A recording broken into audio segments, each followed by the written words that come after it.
ਵਾਹਿਗੁਰੂ ਜੀ ਕਾ ਖਾਲਸਾ ਵਾਹਿਗੁਰੂ ਜੀ ਕੀ ਫਤਿਹ। Punjabi audio book YouTube channel ਸੁਣ ਰਹੇ ਸਾਰੇ ਸਰੋਤਿਆਂ ਨੂੰ ਮੇਰੇ ਮਨਿੰਦਰ ਕੌਰ ਵੱਲੋਂ ਪਿਆਰ ਭਰੀ ਸਤਿ ਸ਼੍ਰੀ ਅਕਾਲ। ਕਿਤਾਬ ਖਾਲਿਸਤਾਨ, ਉਸ ਦਾ ਸੰਕਲਪ ਅਤੇ ਪ੍ਰਣਾਲੀ, ਭਾਗ 7ਵਾਂ, ਪੰਨਾ ਨੰਬਰ 187।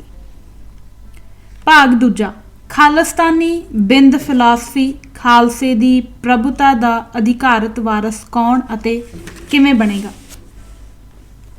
ਸਿੱਖੀ ਵਿੱਚ ਪੰਥ ਗੁਰੂ ਦਾ ਸੰਕਲਪ। ਨਾਨਕਸ਼ਾਹੀ ਸਿੱਖੀ ਨਾਲ ਸਰਸਬਜ਼ ਖਾਲਸਾ ਖਾਲਸਾਈ ਸੱਭਿਅਤਾ ਵਿੱਚ ਲਸ਼ਕੋਰੇ ਲੈਂਦਾ ਖਾਲਿਸਤਾਨ ਦੀ ਪ੍ਰਭੁਤਾ ਨੂੰ ਸੂਰਜੀ ਸ਼ਕਤੀ ਵਾਂਗ ਅਤੇ ਪ੍ਰਕਾਸ਼ ਦੇ ਵੇਗ ਰਾਹੀਂ ਅਸਥਾਪਿਤ ਕਰ ਲੈਂਦਾ ਹੈ।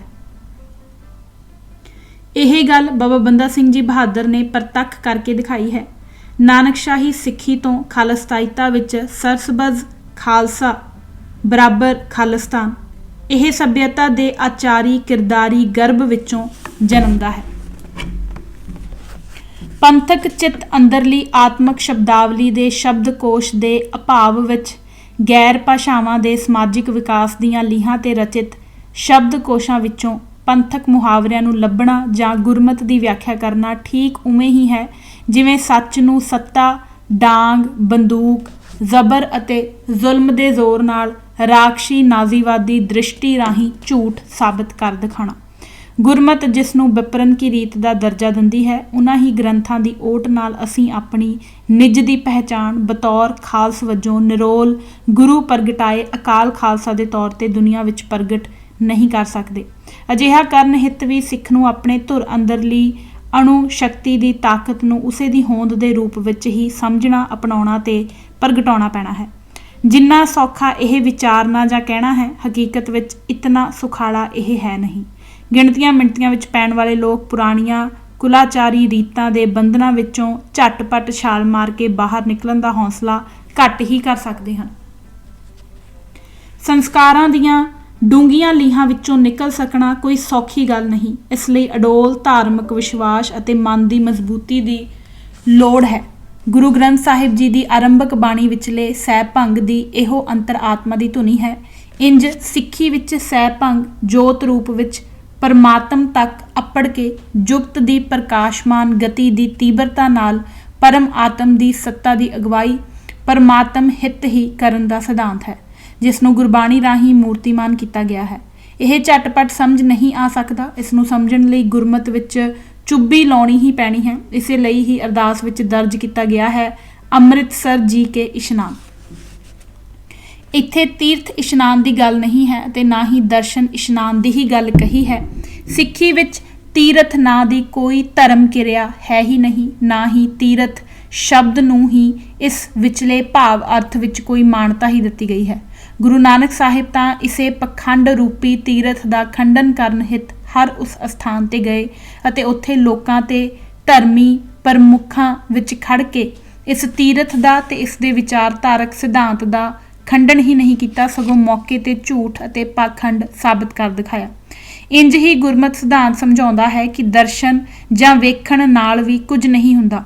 ਜੋ ਦੇਖਣਾ ਹੈ ਉਹ ਹੈ ਆਤਮ ਵਿੱਚ ਪਰਮਾਤਮ, ਉਹ ਅੱਖਾਂ ਦਾ ਵਿਸ਼ਾ ਨਹੀਂ ਹੈ। ਇਸੇ ਲਈ ਅੰਮ੍ਰਿਤਸਰ ਜੀ ਕੇ ਇਸ਼ਨਾਨ ਸ਼ਬਦ ਅਰਦਾਸ ਵਿੱਚ ਵਰਤੇ ਗਏ ਹਨ। ਇਹ ਗੁਰਮਤ ਦੀ ਮੂਲ ਤੱਤ ਰੂਪੀ ਪਰਿਭਾਸ਼ਾ ਹੈ, ਜਿਸ ਦਾ ਤਾਤਪਰਜ ਸ਼ਬਦ ਰੂਪੀ ਗੁਰਬਾਣੀ ਦੇ ਸਰਬ ਪੱਖੀ ਸਿਧਾਂਤ, ਨਿਯਮ, ਕਾਨੂੰਨ, ਮਰਿਆਦਾ, ਸੱਭਿਅਤਾ, ਭਾਸ਼ਾ, ਸੱਭਿਆਚਾਰ, ਆਰਥਿਕਤਾ, ਸਮਾਜਿਕਤਾ, ਵਿਵਹਾਰਿਕਤਾ, ਰਾਜਸੀ ਅਮਲ ਅਤੇ ਪ੍ਰਬੰਧਕੀ ਨਿਜ਼ਾਮ ਆਦਿ ਦਾ ਕਾਦਰ ਦੀ ਕੁਦਰਤ ਨਾਲ ਸਿੱਧਾ ਸੰਬੰਧ ਅਤੇ ਉਸ ਅਨੁਰੂਪ ਇਕਸਾਰ ਵਿਕਾਸ ਨੂੰ ਆਪਣੇ ਜੀਵਨ ਵਿੱਚ ਅਪਣਾ ਕੇ ਉਸ ਅਨੁਰੂਪ ਆਪਣੀ ਜੀਵਨ ਧਾਰਾ ਅਤੇ ਜੀਵਨ ਅਮਲ ਨੂੰ ਵਿਉਂਤਣ ਹਿੱਤ ਇਸ ਅੰਮ੍ਰਿਤ ਦੇ ਸਰ ਵਿੱਚ ਇਸ਼ਨਾਨ ਕਰਕੇ ਇੰਜ ਸਭ ਕੁਝ ਢਾਲਣਾ ਅਤੇ ਸ਼ੁੱਧ ਕਰਨਾ ਹੈ, ਜਿਸ ਨੂੰ ਹੀ ਸੁਖਮਨੀ ਗੁਰੂ ਸਾਹਿਬ ਕਹਿੰਦੇ ਹਨ। ਕਿੰਨੇ ਕੁ ਸਿੱਖ ਇਸ ਹਿੱਤ ਇਸ ਕਿਰਿਆ ਵਿੱਚ ਆਉਣ ਦੀ ਸੂਝ ਨਾਲ ਅੰਮ੍ਰਿਤਸਰ ਜਾਂਦੇ ਹਨ ਤੇ ਕਿੰਨੇ ਕੁ ਸੁਖਮਨੀ ਦਾ ਪਾਠ ਇਸ ਗੁਰ ਆਦੇਸ਼ ਅਨੁਸਾਰ ਕਰਦੇ ਹਨ। ਗੁਰੂ ਘਰ ਵਿੱਚ ਬਾਤਨ ਹੀ ਅਸਮਾਨ ਗਿਰਾਵੈ, ਐਸੇ ਲੋਗਨ ਸਿਉ ਕਿਆ ਕਹੀਐ, ਜੋ ਪ੍ਰਭ ਕੀਏ ਭਗਤ ਤੇ ਬਾਹਜ, ਤਿਨ ਤੇ ਸਦਾ ਡਰਾਨੇ ਰਹੀਐ। ਗੁਰੂ ਗ੍ਰੰਥ ਸਾਹਿਬ ਅੰਕ 332 ਦਾ ਆਦੇਸ਼ ਹੈ। ਸਦੀਆਂ ਤੋਂ ਮਨਮਤ, ਪਾਖੰਡ, ਕਰਮਕਾਂਡ ਅਤੇ ਬੁੱਤ ਪ੍ਰਸਤੀ ਵਿੱਚ ਫਸ ਕੇ ਬੁੱਤ ਹੀ ਬਣੇ ਉਹਨਾਂ ਮਨੁੱਖਾਂ ਨੂੰ ਇਹ ਗੱਲਾਂ ਸਹਿਜੇ ਹੀ ਅਤੇ ਸੁਖਾਲੇ ਹੀ ਸਮਝ ਨਹੀਂ ਆ ਸਕਦੀਆਂ ਜੋ ਕਿ ਸਦੀਆਂ ਤੋਂ ਇਸੇ ਰੀਤ ਨੂੰ ਹੀ ਧਰਮ ਸਮਝੀ ਜਾਂਦੇ ਹਨ। ਗੁਰੂ ਤਾਂ ਇਹ ਸਮਝਾਉਂਦਾ ਹੈ, ਗੁਰ ਸਮਾਨ ਤੀਰਥ ਨਹੀਂ ਕੋਏ, ਸਰ ਸੰਤੋਖ ਤਾਸ ਗੁਰ ਹੋਏ। ਗੁਰੂ ਗ੍ਰੰਥ ਸਾਹਿਬ ਜੀ ਵਿੱਚ ਦਿੱਤੇ ਹੁਕਮ ਅਨੁਸਾਰ ਗੁਰੂ ਸਿੱਖ, ਸਿੱਖ ਗੁਰੂ ਹੈ, ਏਕੋ ਗੁਰ ਉਪਦੇਸ਼ ਚਲਾਏ। ਗੁਰਤਾ ਦੇ ਇਸ ਆਦਿ ਸਿਧਾਂਤ ਤੇ ਕੁੰਜੀਵਤ ਵਿਚਾਰ ਕਰਨ ਤੋਂ ਪਹਿਲਾਂ ਇਹ ਸਮਝਣਾ ਅਤ ਆਵਸ਼ਕ ਹੈ ਕਿ ਸਿੱਖ, ਸਿੰਘ, ਖਾਲਸਾ ਅਤੇ ਪੰਥ ਕੀ ਹੈ ਅਤੇ ਕੌਣ ਹੈ, ਗੁਰੂ ਕੌਣ ਹੈ ਅਤੇ ਕਿਵੇਂ ਹੈ। ਤਾਂ ਹੀ ਅਸੀਂ ਮੂਲ ਵਿਚਾਰ ਨੂੰ ਗ੍ਰਹਿਣ ਕਰਨ ਦੀ ਇਮਾਨਦਾਰੀ ਕਰ ਸਕਾਂਗੇ। ਸਿੱਖ, ਸਿੰਘ, ਪੰਥ ਬਾਰੇ ਅਸੀਂ ਆਰੰਭ ਵਿੱਚ ਵੀ ਚਰਚਾ ਕੀਤੀ ਹੈ। ਦ੍ਰਿੜ ਨਿਸ਼ਚਈ ਅਟੁੱਟ ਵਿਸ਼ਵਾਸ ਬਣਨ ਲਈ ਉਸ ਦਾ ਅਗਲੇਰਾ ਵਿਸਤਾਰ ਇੰਜ ਲਿਆ ਜਾਵੇ। ਸਿੱਖ ਦਾ ਪ੍ਰਭੂਤਾ ਧਾਰੀ ਰਾਸ਼ਟਰੀ ਸੰਕਲਪ। ਗੁਰੂ ਪੰਥ ਵੱਲੋਂ ਲਿਖਤ, ਪ੍ਰਮਾਣਿਤ ਅਤੇ ਅਪਣਾਈ ਗਈ ਸਿੱਖ ਰਹਿਤ ਮਰਿਆਦਾ ਵਿੱਚ ਸਿੱਖ ਦੀ ਤਾਰੀਫ ਹੇਠ ਅਨੁਸਾਰ ਹੈ। ਸਿੱਖ ਦੀ ਤਾਰੀਫ।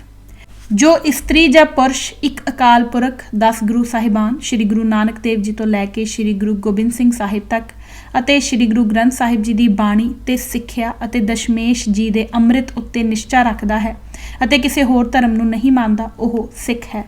ਮਹਾਨ ਕੋਸ਼ ਅਨੁਸਾਰ ਸਿੱਖ ਤੋਂ ਅਰਥ ਸ਼ਿਸ਼ ਭਾਵ ਚੇਲਾ, ਸ਼ਾਗਿਰਦ ਹੈ ਜੋ ਸ਼ਾਸਨਯੋਗ ਹੋਵੇ, ਜਿਸ ਨੇ ਸਤਿਗੁਰੂ ਨਾਨਕ ਦੇਵ ਜੀ ਦਾ ਸਿੱਖ ਧਰਮ ਧਾਰਨ ਕੀਤਾ ਹੈ, ਜੋ ਸ਼੍ਰੀ ਗੁਰੂ ਗ੍ਰੰਥ ਸਾਹਿਬ ਨੂੰ ਆਪਣਾ ਧਰਮ ਗ੍ਰੰਥ ਮੰਨਦਾ ਹੈ ਤੇ 10 ਸਤਿਗੁਰਾਂ ਨੂੰ ਇੱਕ ਰੂਪ ਜਾਣਦਾ ਹੈ। ਸਾਹਿਬ ਸ਼੍ਰੀ ਗੁਰੂ ਗ੍ਰੰਥ ਸਾਹਿਬ ਜੀ ਸਿੱਖ ਦੇ ਸੰਬੰਧ ਵਿੱਚ ਆਪਣੀ ਮੌਲਿਕ ਘਾੜਤ ਦੀ ਘੜੀ ਬੰਤਰ ਨੂੰ ਇੰਜ ਸਮਝਾਉਂਦੇ ਹਨ।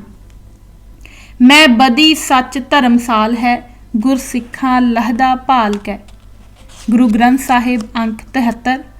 ਗੁਰੂ ਗ੍ਰੰਥ ਸਾਹਿਬ ਜੀ ਦੀ ਭਾਸ਼ਾ ਵਿੱਚ ਸਿੱਖ ਨੂੰ ਤੇ ਸਿੱਖੀ ਨੂੰ ਸਮਝਣ ਲਈ ਕਿਸੇ ਵਿਚੋਲੇ ਦੀ ਲੋੜ ਨਹੀਂ, ਨਾ ਹੀ ਕਿਸੇ ਵਿਆਖਿਆ ਦੀ ਲੋੜ ਹੈ, ਬਸ ਰਤਾ ਕੂ ਖੁਦ ਸਮਝਣ ਦੀ ਲੋੜ ਹੈ। ਜਿਵੇਂ ਸੋ ਗੁਰੂ ਸੋ ਸਿੱਖ ਹੈ, ਭਾਈ ਜਿਸ ਜੋਤੀ ਜੋਤ ਮਿਲਾਏ। ਗੁਰੂ ਗ੍ਰੰਥ ਸਾਹਿਬ ਅੰਕ 602। ਸਿੱਖੀ ਸਿੱਖਿਆ ਗੁਰ ਵਿਚਾਰ, ਨਦਰ ਕਰਮ ਲਗਾਏ ਪਾਰ। ਸਿੱਖ ਦੇ ਕਿਰਦਾਰ ਦੀ ਸੰਪੂਰਨ ਬੰਤਰ ਦੀ ਜਿਹੋ ਜਿਹੀ ਘਾੜਤ ਸਾਹਿਬ ਸ਼੍ਰੀ ਗੁਰੂ ਗ੍ਰੰਥ ਸਾਹਿਬ ਜੀ ਘੜਦੇ ਹਨ ਅਤੇ ਚਾਹੁੰਦੇ ਹਨ ਕਿ ਸਿੱਖ ਆਪਣੇ ਜੀਵਨ ਆਚਰਣ ਵਿੱਚ ਇਸ ਨੂੰ ਅਪਣਾਵੇ, ਉਸ ਦੀ ਸੱਭਿਅਤਾ ਦੇ ਦਸਹੱਦਿਆਂ ਦਾ ਸੱਭਿਆਚਾਰਕ ਆਚਰਣ ਅਤੇ ਕਿਰਦਾਰ ਦਾ ਵਿਹਾਰਕ ਖਾਕਾ ਮੁੱਖ ਤੌਰ ਇੰਜ ਪ੍ਰਗਟ ਕਰਦੇ ਹਨ। ਨਾਨਕ ਸਿੱਖ ਦੇ ਮਨ ਪ੍ਰੀਤਮ ਸਾਧ ਸੰਗ ਭਰਮ ਜਾਲੇ। ਸਿੱਖ ਕੀ ਗੁਰ ਦੁਰਮਤ ਮਲ ਹਿਰੇ, ਗੁਰ ਬਚਨੀ ਹਰ ਨਾਮ ਉਚਰੇ। ਸਤਿਗੁਰ ਸਿੱਕੇ ਬੰਧਨ ਕਾਟੇ, ਗੁਰ ਕਾ ਸਿੱਖ ਬਿਕਾਰ ਤੇ ਹਾਟੇ।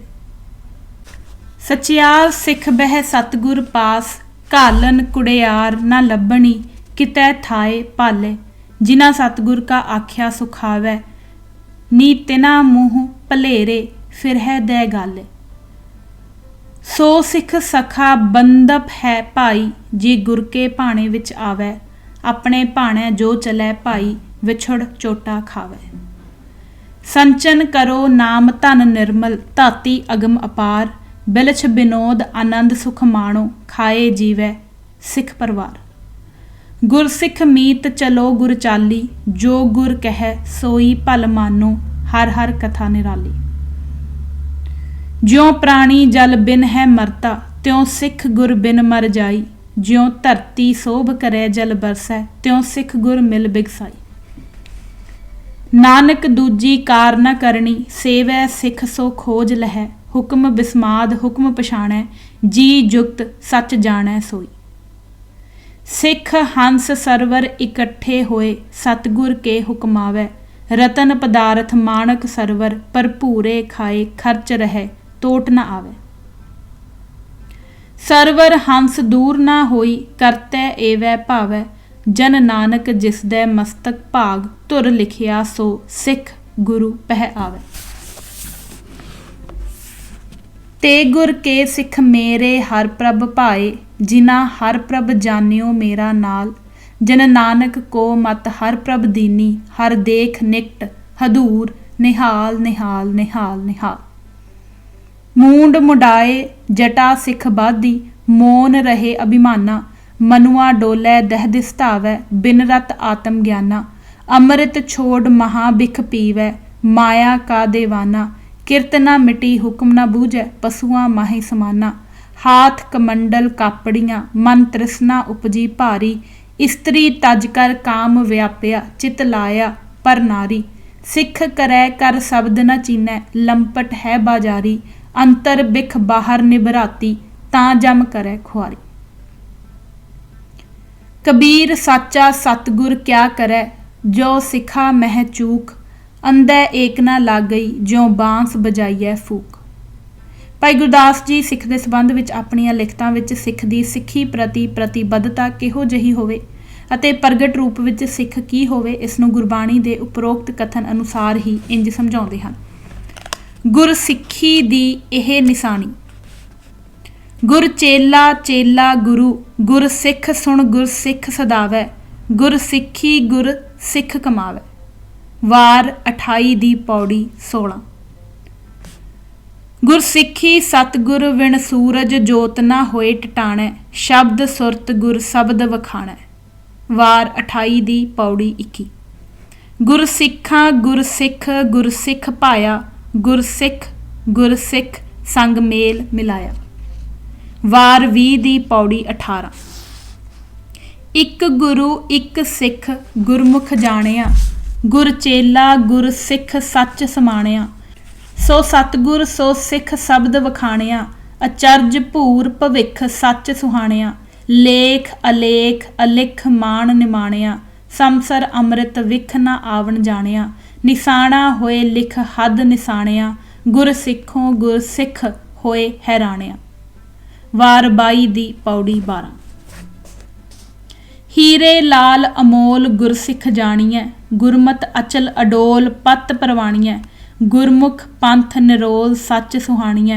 गुरसिखां साबास जन्म सवारिया। गुरसिखां रहरास गुरु प्यारिया।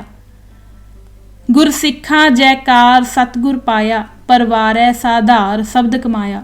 गुरमुख सच आचार भाणा पाया। गुरमुख मोख द्वार आप गवाया। गुरमुख पर उपकार मन समझाया। गुरमुख सच आधार सच समाया। गुरमुखां लोकार लेप न लाया। गुरमुख एकंकार अलख लखाया। वार 22 दी पौड़ी 20। गुरसिखी दा कर्म एहो गुर फरमाए गुरसिख करना। गुर किरपा गुर सिख गुर सरना। वार 28 दी पौड़ी 10। ਇਹ ਸਿੱਖ ਆਪਣੇ ਜੀਵਨ ਦਾ ਮਨੋਰਥ ਅਥਵਾ ਧਰਮ ਦਾ ਮਨੋਰਥ ਜਾਂ ਇੰਜ ਕਹਿ ਲਓ ਕਿ ਸਿੱਖ ਧਰਮੀ ਇਸ ਕਰਕੇ ਨਹੀਂ ਹਨ ਕਿ ਉਹਨਾਂ ਨੂੰ ਇਸ ਧਰਮ 'ਤੇ ਚੱਲ ਕੇ ਕੋਈ ਸੁੱਖਾਂ ਦੀ, ਸਵਰਗ ਦੀ ਜਾਂ ਪਰਲੋਕ ਸੁਹੇਲੇ ਹੋਣ ਦੀ ਕਾਮਨਾ ਜਾਂ ਲਾਲਸਾ ਹੈ। ਇਹ ਆਚਰਣਕ ਪ੍ਰਤੀਬੱਧਤਾ ਜਿਹੜੀ ਸਿੱਧੀ ਆਪਣੇ ਵਿਅਕਤੀਗਤ ਨਾਲ ਹੋ ਕੇ ਅਕਾਲ ਨਾਲ ਹੈ, ਗੁਰੂ ਗ੍ਰੰਥ ਸਾਹਿਬ ਜੀ ਦੇ ਸਿੱਖ ਨੂੰ ਬਾਕੀ ਮਨੁੱਖਾਂ ਤੋਂ ਅੱਡ ਸ਼੍ਰੋਮਣੀ ਮਾਨਵ ਦੇ ਤੌਰ 'ਤੇ ਸ੍ਰਿਸ਼ਟੀ ਵਿੱਚ ਕਾਇਮ ਕਰਦੀ ਹੈ। ਸਗੋਂ ਸਿੱਖਾਂ ਦਾ ਮਨੋਰਥ ਤਾਂ ਪਰਮਪਤੀ ਵਾਹਿਗੁਰੂ ਨਾਲ ਇੱਕਮਿਕ ਹੋ ਕੇ ਯਕੀਨਨ ਇੰਜ ਉਸ ਦੀ ਪਰਮ ਸੱਤਾ ਦੀ ਬ੍ਰਹਿਮੰਡ 'ਤੇ ਬਹਾਲੀ ਕਰ ਉਸ ਦੇ ਕੁਦਰਤੀ ਪਸਾਰੇ ਦਾ ਨਿਜ਼ਾਮ ਲੋਕਾਈ ਨੂੰ ਦੇਣਾ ਹੈ, ਕਿਉਂਕਿ ਸਿੱਖੀ ਸਿੱਖਿਆ ਗੁਰ ਵਿਚਾਰ। ਨਾਨਕ ਗੁਰ ਤੇ ਗੁਰ ਹੋਇਆ ਵੇਖੋ ਤਿਸ ਕੀ ਰਜ਼ਾਏ। ਇਹ ਕਾਰਨ ਕਰਤਾ ਕਰੈ ਜੋਤੀ ਜੋਤ ਸਮਾਏ। ਇਹ ਸਿੱਖ ਦਾ ਨਿਸ਼ਚਾ ਹੈ, ਇਹੋ ਸਿੱਖ ਦਾ ਮਾਰਗ ਹੈ। ਇਸੇ ਪੱਥ ਦੇ ਪਾਂਧੀ ਨੂੰ ਹੀ ਸਿੱਖ ਕਿਹਾ ਜਾ ਸਕਦਾ ਹੈ। ਸਿੱਖ ਦੀ ਇਹੋ ਸਿੱਖੀ ਹੈ, ਇਸੇ ਨੂੰ ਆਪਣੇ ਜੀਵਨ ਵਿੱਚ ਢਾਲਣ ਦੇ ਕਰਤੱਵ ਦੀ ਪੂਰਤੀ ਅਤੇ ਜ਼ਿੰਮੇਵਾਰੀ ਨੂੰ ਪੂਰੀ ਸਮਰੱਥਾ ਨਾਲ ਨਿਭਾਉਣ ਦੇ ਪ੍ਰਣ ਹਿੱਤ ਹੀ ਸਿੱਖ ਗੁਰੂ ਵਚਨਾਂ ਨਾਲ ਆਪਣੀ ਅੰਤਮ ਵਚਨਬੱਧਤਾ ਪ੍ਰਗਟ ਕਰਨ ਹਿੱਤ ਅੰਮ੍ਰਿਤਸਰ ਦੇ ਇਸ਼ਨਾਨ ਦੀ ਨਿਤ ਅਰਦਾਸ ਕਰਦਾ ਹੈ, ਤਾਂ ਜੋ ਉਸ ਨੂੰ ਉਸ ਦੀ ਜ਼ਿੰਦਗੀ ਦਾ ਮਨੋਰਥ ਕਦੇ ਭੁੱਲ ਨਾ ਜਾਵੇ। ਭਾਈ ਸੰਤੋਖ ਸਿੰਘ ਜੀ ਗੁਰਪ੍ਰਤਾਪ ਸੂਰਜ ਗ੍ਰੰਥ ਵਿੱਚ ਇਸੇ ਲਈ ਹੀ ਲਿਖਦੇ ਹਨ ਕਿ ਬਿਨ ਸਿੱਖੀ ਤਰਬੋ ਕਹਾਂ ਜਗ ਸਾਗਰ ਭਾਰਾ। ਖਾਲਸੇ ਦੇ ਮਹਾਨ ਵਿਦਵਾਨ ਕਵੀ ਭਾਈ ਨੰਦ ਲਾਲ ਜੀ ਨੇ ਗੁਰੂ ਸਾਹਿਬ ਨੂੰ ਜਦ ਪੁੱਛਿਆ ਕਿ ਪਾਤਸ਼ਾਹ ਤੇਰੇ ਦਰਸ਼ਨ ਅਤੇ ਤੇਰਾ ਜੋਤ ਤੇ ਜੁਗਤ ਦਾ ਵਾਸ ਕਿੱਥੇ ਹੋਵੇਗਾ, ਤਾਂ ਸਾਹਿਬਾਂ ਨੇ ਸਪਸ਼ਟ ਸਮਝਾਇਆ ਕਿ ਮੇਰੇ 3 ਰੂਪਾਂ ਵਿੱਚ ਦਰਸ਼ਨ ਹੋਣਗੇ। ਨੰਦ ਲਾਲ ਉਵਾਚ ਤੁਮ ਜੋ ਕਹਾ ਗੁਰਦੇਵ ਜੀ ਦਰਸ਼ਨ ਕਰ ਮੋਹਿ ਆਏ। लखिए तुमरा दर्श कहाँ कहो मोहे समझाए। 3 रूप है मोह के सुनो नंद चित लाए। निर्गुण सरगुण गुर शब्द कहो तोहे समझाए। चौपाई एक रूप तह गुण ते परै नेत नेत जह निगम उचरै। घट घट व्यापक अंतर जामी पूर रहियो जीवन जल कट भानी। दूसर रूप ग्रंथ जी जानो, आपन अंग मेरे कर मानो। जो सिख गुर दर्शन की चाहे, दर्शन करे ग्रंथ जी आहे। तीसर रूप सिख है मोर, गुरबाणी रत जह निसभोर। विसा प्रीत गुर शब्द जो धरै, गुर का दर्शन नित उठ करै। ਭਾਈ ਚੌਪਾ ਸਿੰਘ ਹਜੂਰੀਆ ਆਪਣੇ ਤਨਖਾਹਨਾਮਾ ਵਿੱਚ ਸਿੱਖ ਦੀ ਵਚਨਬੱਧਤਾ ਅਤੇ ਵਿਸ਼ਵਾਸਯੋਗਤਾ ਨੂੰ ਇਉਂ ਨਿਰਧਾਰਿਤ ਕਰਦਾ ਹੈ, ਗੁਰੂ ਕਾ ਸਿੱਖ ਐਸੀ ਸਿੱਖੀ ਰੱਖੈ ਜੈਸੇ ਗ੍ਰੰਥ ਸਾਹਿਬ ਜੀ ਵਿੱਚ ਬਚਨ ਹੈ। ਇਸੇ ਲਈ ਸਿੱਖ ਵਾਸਤੇ ਹੁਕਮ ਹੈ ਕਿ ਗੁਰੂ ਕਾ ਸਿੱਖ ਆਪ ਕੋ ਭਾਈ ਮਹੰਤ ਨਾ ਅਖਾਏ। ਗੁਰੂ ਅਰਜਨ ਸਾਹਿਬ ਸਾਰੇ ਭਰਮ ਵਹਿਮ ਤੋੜ ਕੇ ਸਿੱਖ ਦਾ ਨਿਸ਼ਚਾ ਦ੍ਰਿੜ ਕਰਵਾ ਗਏ ਹਨ। ਨਾਨਕ ਕਚੜਿਆ ਸਿਉ ਤੋੜ, ਢੂੰਡ ਸੱਜਣ ਸੰਤ ਪਕਿਆ। ਇਹ ਅੱਜ ਕੱਲ੍ਹ ਦੇ ਤੁਰੇ ਫਿਰਦੇ ਪਾਖੰਡੀ ਸੰਤ ਨਹੀਂ ਹਨ। ਇਸ ਵਿੱਚ ਸੰਤ ਖੁਦ ਸਾਹਿਬ ਸ੍ਰੀ ਗੁਰੂ ਗ੍ਰੰਥ ਸਾਹਿਬ ਜੀ ਹੀ ਪ੍ਰਮਾਣਿਤ ਕੀਤੇ ਗਏ ਹਨ। ਗੁਰਮਤ ਸਿਧਾਂਤ ਅਤੇ ਗੁਰਮਰਿਆਦਾ ਵਿੱਚ ਸਿੱਖ ਤੋਂ ਉੱਪਰ ਕੋਈ ਪਦਵੀ ਨਹੀਂ ਹੈ। ਸਿੱਖ ਅਤੇ ਗੁਰੂ ਦੇ ਵਿਚਕਾਰ ਵੀ ਕੋਈ ਵਿਚੋਲਾ ਨਹੀਂ ਹੈ। ਨਾ ਕੋਈ ਸੰਤ ਹੈ, ਨਾ ਕੋਈ ਸਾਧ ਹੈ, ਨਾ ਕੋਈ ਡੇਰਾ ਹੈ, ਨਾ ਕੋਈ ਟਕਸਾਲ ਹੈ। ਸਿਰਫ ਤੇ ਸਿਰਫ ਸਿੱਖ ਹੈ। ਜੋ ਇੰਜ ਨਹੀਂ ਮੰਨਦੇ, ਸਪਸ਼ਟ ਹੀ ਉਹ ਸਭ ਜ਼ਾਹਰਾ ਤੌਰ 'ਤੇ ਗੁਰੂ ਨੂੰ, ਗੁਰੂ ਸਿਧਾਂਤ ਨੂੰ ਅਤੇ ਹੁਕਮ ਨੂੰ ਜਾਣ ਬੁੱਝ ਕੇ ਸਿੱਖੀ ਨੂੰ ਢਾਹ ਲਾਉਣ ਲਈ ਅਤੇ ਪੰਥ ਨੂੰ ਮਿੱਠਾ ਜ਼ਹਿਰ ਪਿਲਾਉਣ ਲਈ ਹੀ ਗੁਰੂ ਨਾਨਕ, ਗੁਰੂ ਗੋਬਿੰਦ ਸਿੰਘ ਸਾਹਿਬ ਦੀ ਪਰੰਪਰਾ ਨੂੰ ਤੋੜਦੇ ਹਨ, ਇਸ 'ਤੇ ਹਮਲਾ ਕਰਦੇ ਹਨ। ਜਾਣ ਬੁੱਝ ਕੇ ਸੰਤ, ਸਾਧ ਅਤੇ ਡੇਰੇਦਾਰ ਬਣਦੇ ਹਨ। ਭਾਰਤ ਦਾ ਹਿੰਦੂਕਰਨ ਕਰਨ ਵਾਲੀਆਂ ਸਮੂਹ ਤਾਕਤਾਂ, ਸਿਆਸਤ ਅਤੇ ਪ੍ਰਸ਼ਾਸਨ ਇਹਨਾਂ ਨੂੰ ਹੱਲਾਸ਼ੇਰੀ ਦਿੰਦੇ ਹਨ, ਕਿਉਂਕਿ ਇੰਜ ਸਿੱਧੇ ਤੌਰ 'ਤੇ ਇਹ ਖਾਲਸੇ ਦੀ ਗੁਰਮਰਿਆਦਾ ਅਤੇ ਗੁਰ ਹੁਕਮ ਦੇ ਵਿਪਰੀਤ ਜੋ ਕੰਮ ਕਰ ਰਹੇ ਹੁੰਦੇ ਹਨ। ਖਾਲਸੇ ਦੀ ਵਿਚਾਰਧਾਰਾ ਦਾ ਦੁਸ਼ਮਣ ਸਿੱਖਾਂ ਵਿਚਲੀਆਂ ਅਜਿਹੀਆਂ ਵਿਪਰਨ ਕੀ ਰੀਤ ਰੱਖਣ ਵਾਲੀਆਂ ਤਾਕਤਾਂ ਨੂੰ ਆਪਣਾ ਦੋਸਤ ਬਣਾ ਕੇ ਤੋਰਦਾ ਹੈ ਅਤੇ ਪ੍ਰਫੁੱਲਤ ਕਰਨ ਵਿੱਚ ਸਹਾਇਕ ਬਣਦਾ ਹੈ। ਇਸ ਲਈ ਅਜਿਹੇ ਸਮੂਹ ਡੇਰੇਦਾਰ, ਸੰਤ, ਸਾਧ, ਬਾਬੇ ਅਤੇ ਸੰਸਥਾਵਾਂ ਗੁਰੂ ਪੰਥ ਖਾਲਸੇ ਵਿੱਚ ਕੋਈ ਵੀ ਅਹਿਮੀਅਤ ਨਹੀਂ ਰੱਖਦੇ ਅਤੇ ਨਾ ਹੀ ਗੁਰੂ ਇਹਨਾਂ ਨੂੰ ਮਾਨਤਾ ਦਿੰਦਾ ਹੈ, ਕਿਉਂਕਿ ਗੁਰੂ ਸਪਸ਼ਟ ਦੱਸ ਗਿਆ ਹੈ ਕਿ ਸਿੱਖ ਹੀ ਗੁਰੂ ਹੈ ਅਤੇ ਗੁਰੂ ਹੀ ਸਿੱਖ ਹੈ। ਗੁਰੂ ਗ੍ਰੰਥ ਸਾਹਿਬ ਜੀ ਅਤੇ ਸੰਗਤੀ ਰੂਪ ਵਿੱਚ ਸਿੱਖ ਹੀ ਸੰਤ ਹੈ। ਫਿਰ ਕੋਈ ਹੈ ਜੋ ਗੁਰੂ ਤੋਂ ਵੱਡਾ ਹੋ ਸਕਦਾ ਹੋਵੇ, ਪਰ ਅਸਲ ਵਰਤਾਰੇ ਵਿੱਚ ਸਿੱਖ ਹਨ ਜੋ ਗੁਲਾਮ ਮਾਨਸਿਕਤਾ ਕਰਕੇ ਇਹਨਾਂ ਦੇ ਹੀ ਚੁੰਗਲ ਵਿੱਚ ਬੁਰੀ ਤਰ੍ਹਾਂ ਲੱਤਾੜੇ ਅਤੇ ਮਾਰੇ ਪਏ ਹਨ। ਭਾਈ ਗੁਰਦਾਸ ਜੀ ਇਸੇ ਗੁਰ ਸਿਧਾਂਤ ਦੀ ਵਿਆਖਿਆ ਕਰਦੇ ਹਨ। ਗੁਰ ਸਿੱਖੋਂ ਗੁਰ ਸਿੱਖ ਹੈ, ਪੀਰ ਪੀਰੈ ਕੋਈ। ਸ਼ਬਦ ਸੁਰਤ ਚੇਲਾ ਗੁਰੂ, ਪਰਮੇਸ਼ਰ ਸੋਈ। ਦਰਸ਼ਨ ਦਿਸ਼ਟ ਧਿਆਨ ਧਰ, ਗੁਰਮੂਰਤ ਹੋਈ। ਸ਼ਬਦ ਸੁਰਤ ਕਰ ਕੀਰਤਨ, ਸਤ ਸੰਗ ਵਿਲੋਈ। ਸਿੱਖ ਦੀ ਪਹਿਚਾਣ ਕਥਨੀ ਅਤੇ ਕਰਨੀ ਦੇ ਇੱਕੋ ਮਿਲਾਪ ਰਾਹੀਂ ਹੀ ਕੀਤੀ ਜਾਣੀ ਹੈ। ਮਨਮਤ ਕਰਨ ਵਾਲਾ ਤੇ ਵਿਪਰਨ ਦੀ ਰੀਤ ਤੇ ਚੱਲਣ ਵਾਲਾ ਫਿਰ ਚਾਹੇ ਜਿੰਨਾ ਮਰਜ਼ੀ ਆਪਣੇ ਆਪ ਨੂੰ ਸੰਤ, ਸਾਧ, ਬਾਬਾ, ਲੀਡਰ, ਮੋਨਾ ਜਾਂ ਸਹਿਜਧਾਰੀ ਸਿੱਖ ਅਖਵਾਏ, ਸਿੱਖ ਕੌਮ ਵਿੱਚ ਉਸ ਹਿੱਤ ਬਤੌਰ ਸਿੱਖ ਕੋਈ ਮਾਨਤਾ ਸੰਭਵ ਨਹੀਂ ਹੈ। ਇਹਨਾਂ ਉੱਪਰ ਵਿਸ਼ਵਾਸ ਰੱਖਣ ਵਾਲੇ ਤੇ ਇੰਜ ਦੇ ਵਿਸ਼ਵਾਸ ਅਧੀਨ ਪ੍ਰਤੱਖ ਤੁਰਨ ਵਾਲਿਆਂ ਨੂੰ ਗੁਰੂ ਗੁਰਮਤ ਅਨੁਰੂਪ ਸਿੱਖ ਨਹੀਂ ਸਵੀਕਾਰਦਾ। ਗੱਲਾਂ ਉੱਪਰ ਪਾਵਸ ਨਾ ਹੋਈ, ਵਿਸ ਖਾਦੀ ਤਤਕਾਲ ਮਰ ਜਾਏ। ਭਾਈ ਵੇਖੋ ਨਿਆਉ ਸੱਚ ਕਰਤੇ ਕਾ, ਜਿਹਾ ਕੋਈ ਕਰੇ ਤੇਹਾ ਕੋਈ ਪਾਏ। ਜਨ ਨਾਨਕ ਕੋ ਸਭ ਸੋਝੀ ਪਾਈ, ਹਰ ਦਰ ਕੀਆ ਬਾਤਾਂ ਆਖ ਸੁਣਾਏ। ਇੱਕ ਹੋਰ ਬੜਾ ਵੱਡਾ ਭਰਮ ਸਿੱਖਾਂ ਵਿੱਚ ਪੈਦਾ ਕੀਤਾ ਗਿਆ ਹੈ। ਇਹ ਧਾਰਨਾ ਦਾ ਮੁੱਢ ਹੈ ਕਿ ਸਿੱਖ ਤਾਂ ਹਮੇਸ਼ਾ ਜ਼ਿੰਦਗੀ ਭਰ ਸਿੱਖਣ ਵਾਲੇ ਨੂੰ ਕਿਹਾ ਜਾਂਦਾ ਹੈ। ਜੋ ਹਮੇਸ਼ਾ ਸਿੱਖਣ ਲਈ ਤਤਪਰ ਰਹਿੰਦਾ ਹੈ ਉਹ ਸਿੱਖ ਹੈ। ਸਾਨੂੰ ਭਲੀ ਭਾਂਤ ਸਮਝ ਲੈਣਾ ਚਾਹੀਦਾ ਹੈ ਕਿ ਵਿਦਿਆਰਥੀ ਹੋਣਾ ਅੱਡ ਗੱਲ ਹੈ ਅਤੇ ਸਿੱਖਿਆਰਥੀ ਹੋਣਾ ਅੱਡ। ਦੋਹਾਂ ਦੇ ਸੁਭਾਅ ਅਤੇ ਪ੍ਰਵਿਰਤੀ ਵਿੱਚ ਭਿੰਨਤਾ ਹੈ। ਵਿਦਿਆਰਥੀ ਦਾ ਸੰਬੰਧ ਵਿੱਦਿਆ ਨਾਲ ਹੈ। ਇਸ ਦਾ ਸੁਭਾਅ ਅਤੇ ਕਰਮ ਖੇਤਰ ਬੁੱਧੀ ਹੈ। ਬੁੱਧੀ ਦੀ ਪ੍ਰਵਿਰਤੀ ਮੈਂ ਹੈ। ਇਸ ਦਾ ਆਚਰਣ ਹੀ ਨਿੱਜੀ ਸ੍ਰੇਸ਼ਟਤਾ ਦੀ ਬਹਾਲੀ ਹੈ। ਸਿੱਖਿਆਰਥੀ ਦਾ ਸੰਬੰਧ ਸਿੱਖਿਆ ਨਾਲ ਹੈ ਤੇ ਜਦ ਉਹ ਸਿੱਖ ਹੈ ਤਾਂ ਉਸ ਦਾ ਆਦਿ ਸੰਬੰਧ ਹੀ ਗੁਰੂ ਦੀ ਸਿੱਖਿਆ ਨਾਲ ਹੈ। ਸਿੱਖਿਆ ਦਾ ਵਿਸ਼ਾ ਬੁੱਧੀ ਨਹੀਂ, ਅਨੁਭਵ ਗਿਆਨ ਹੈ।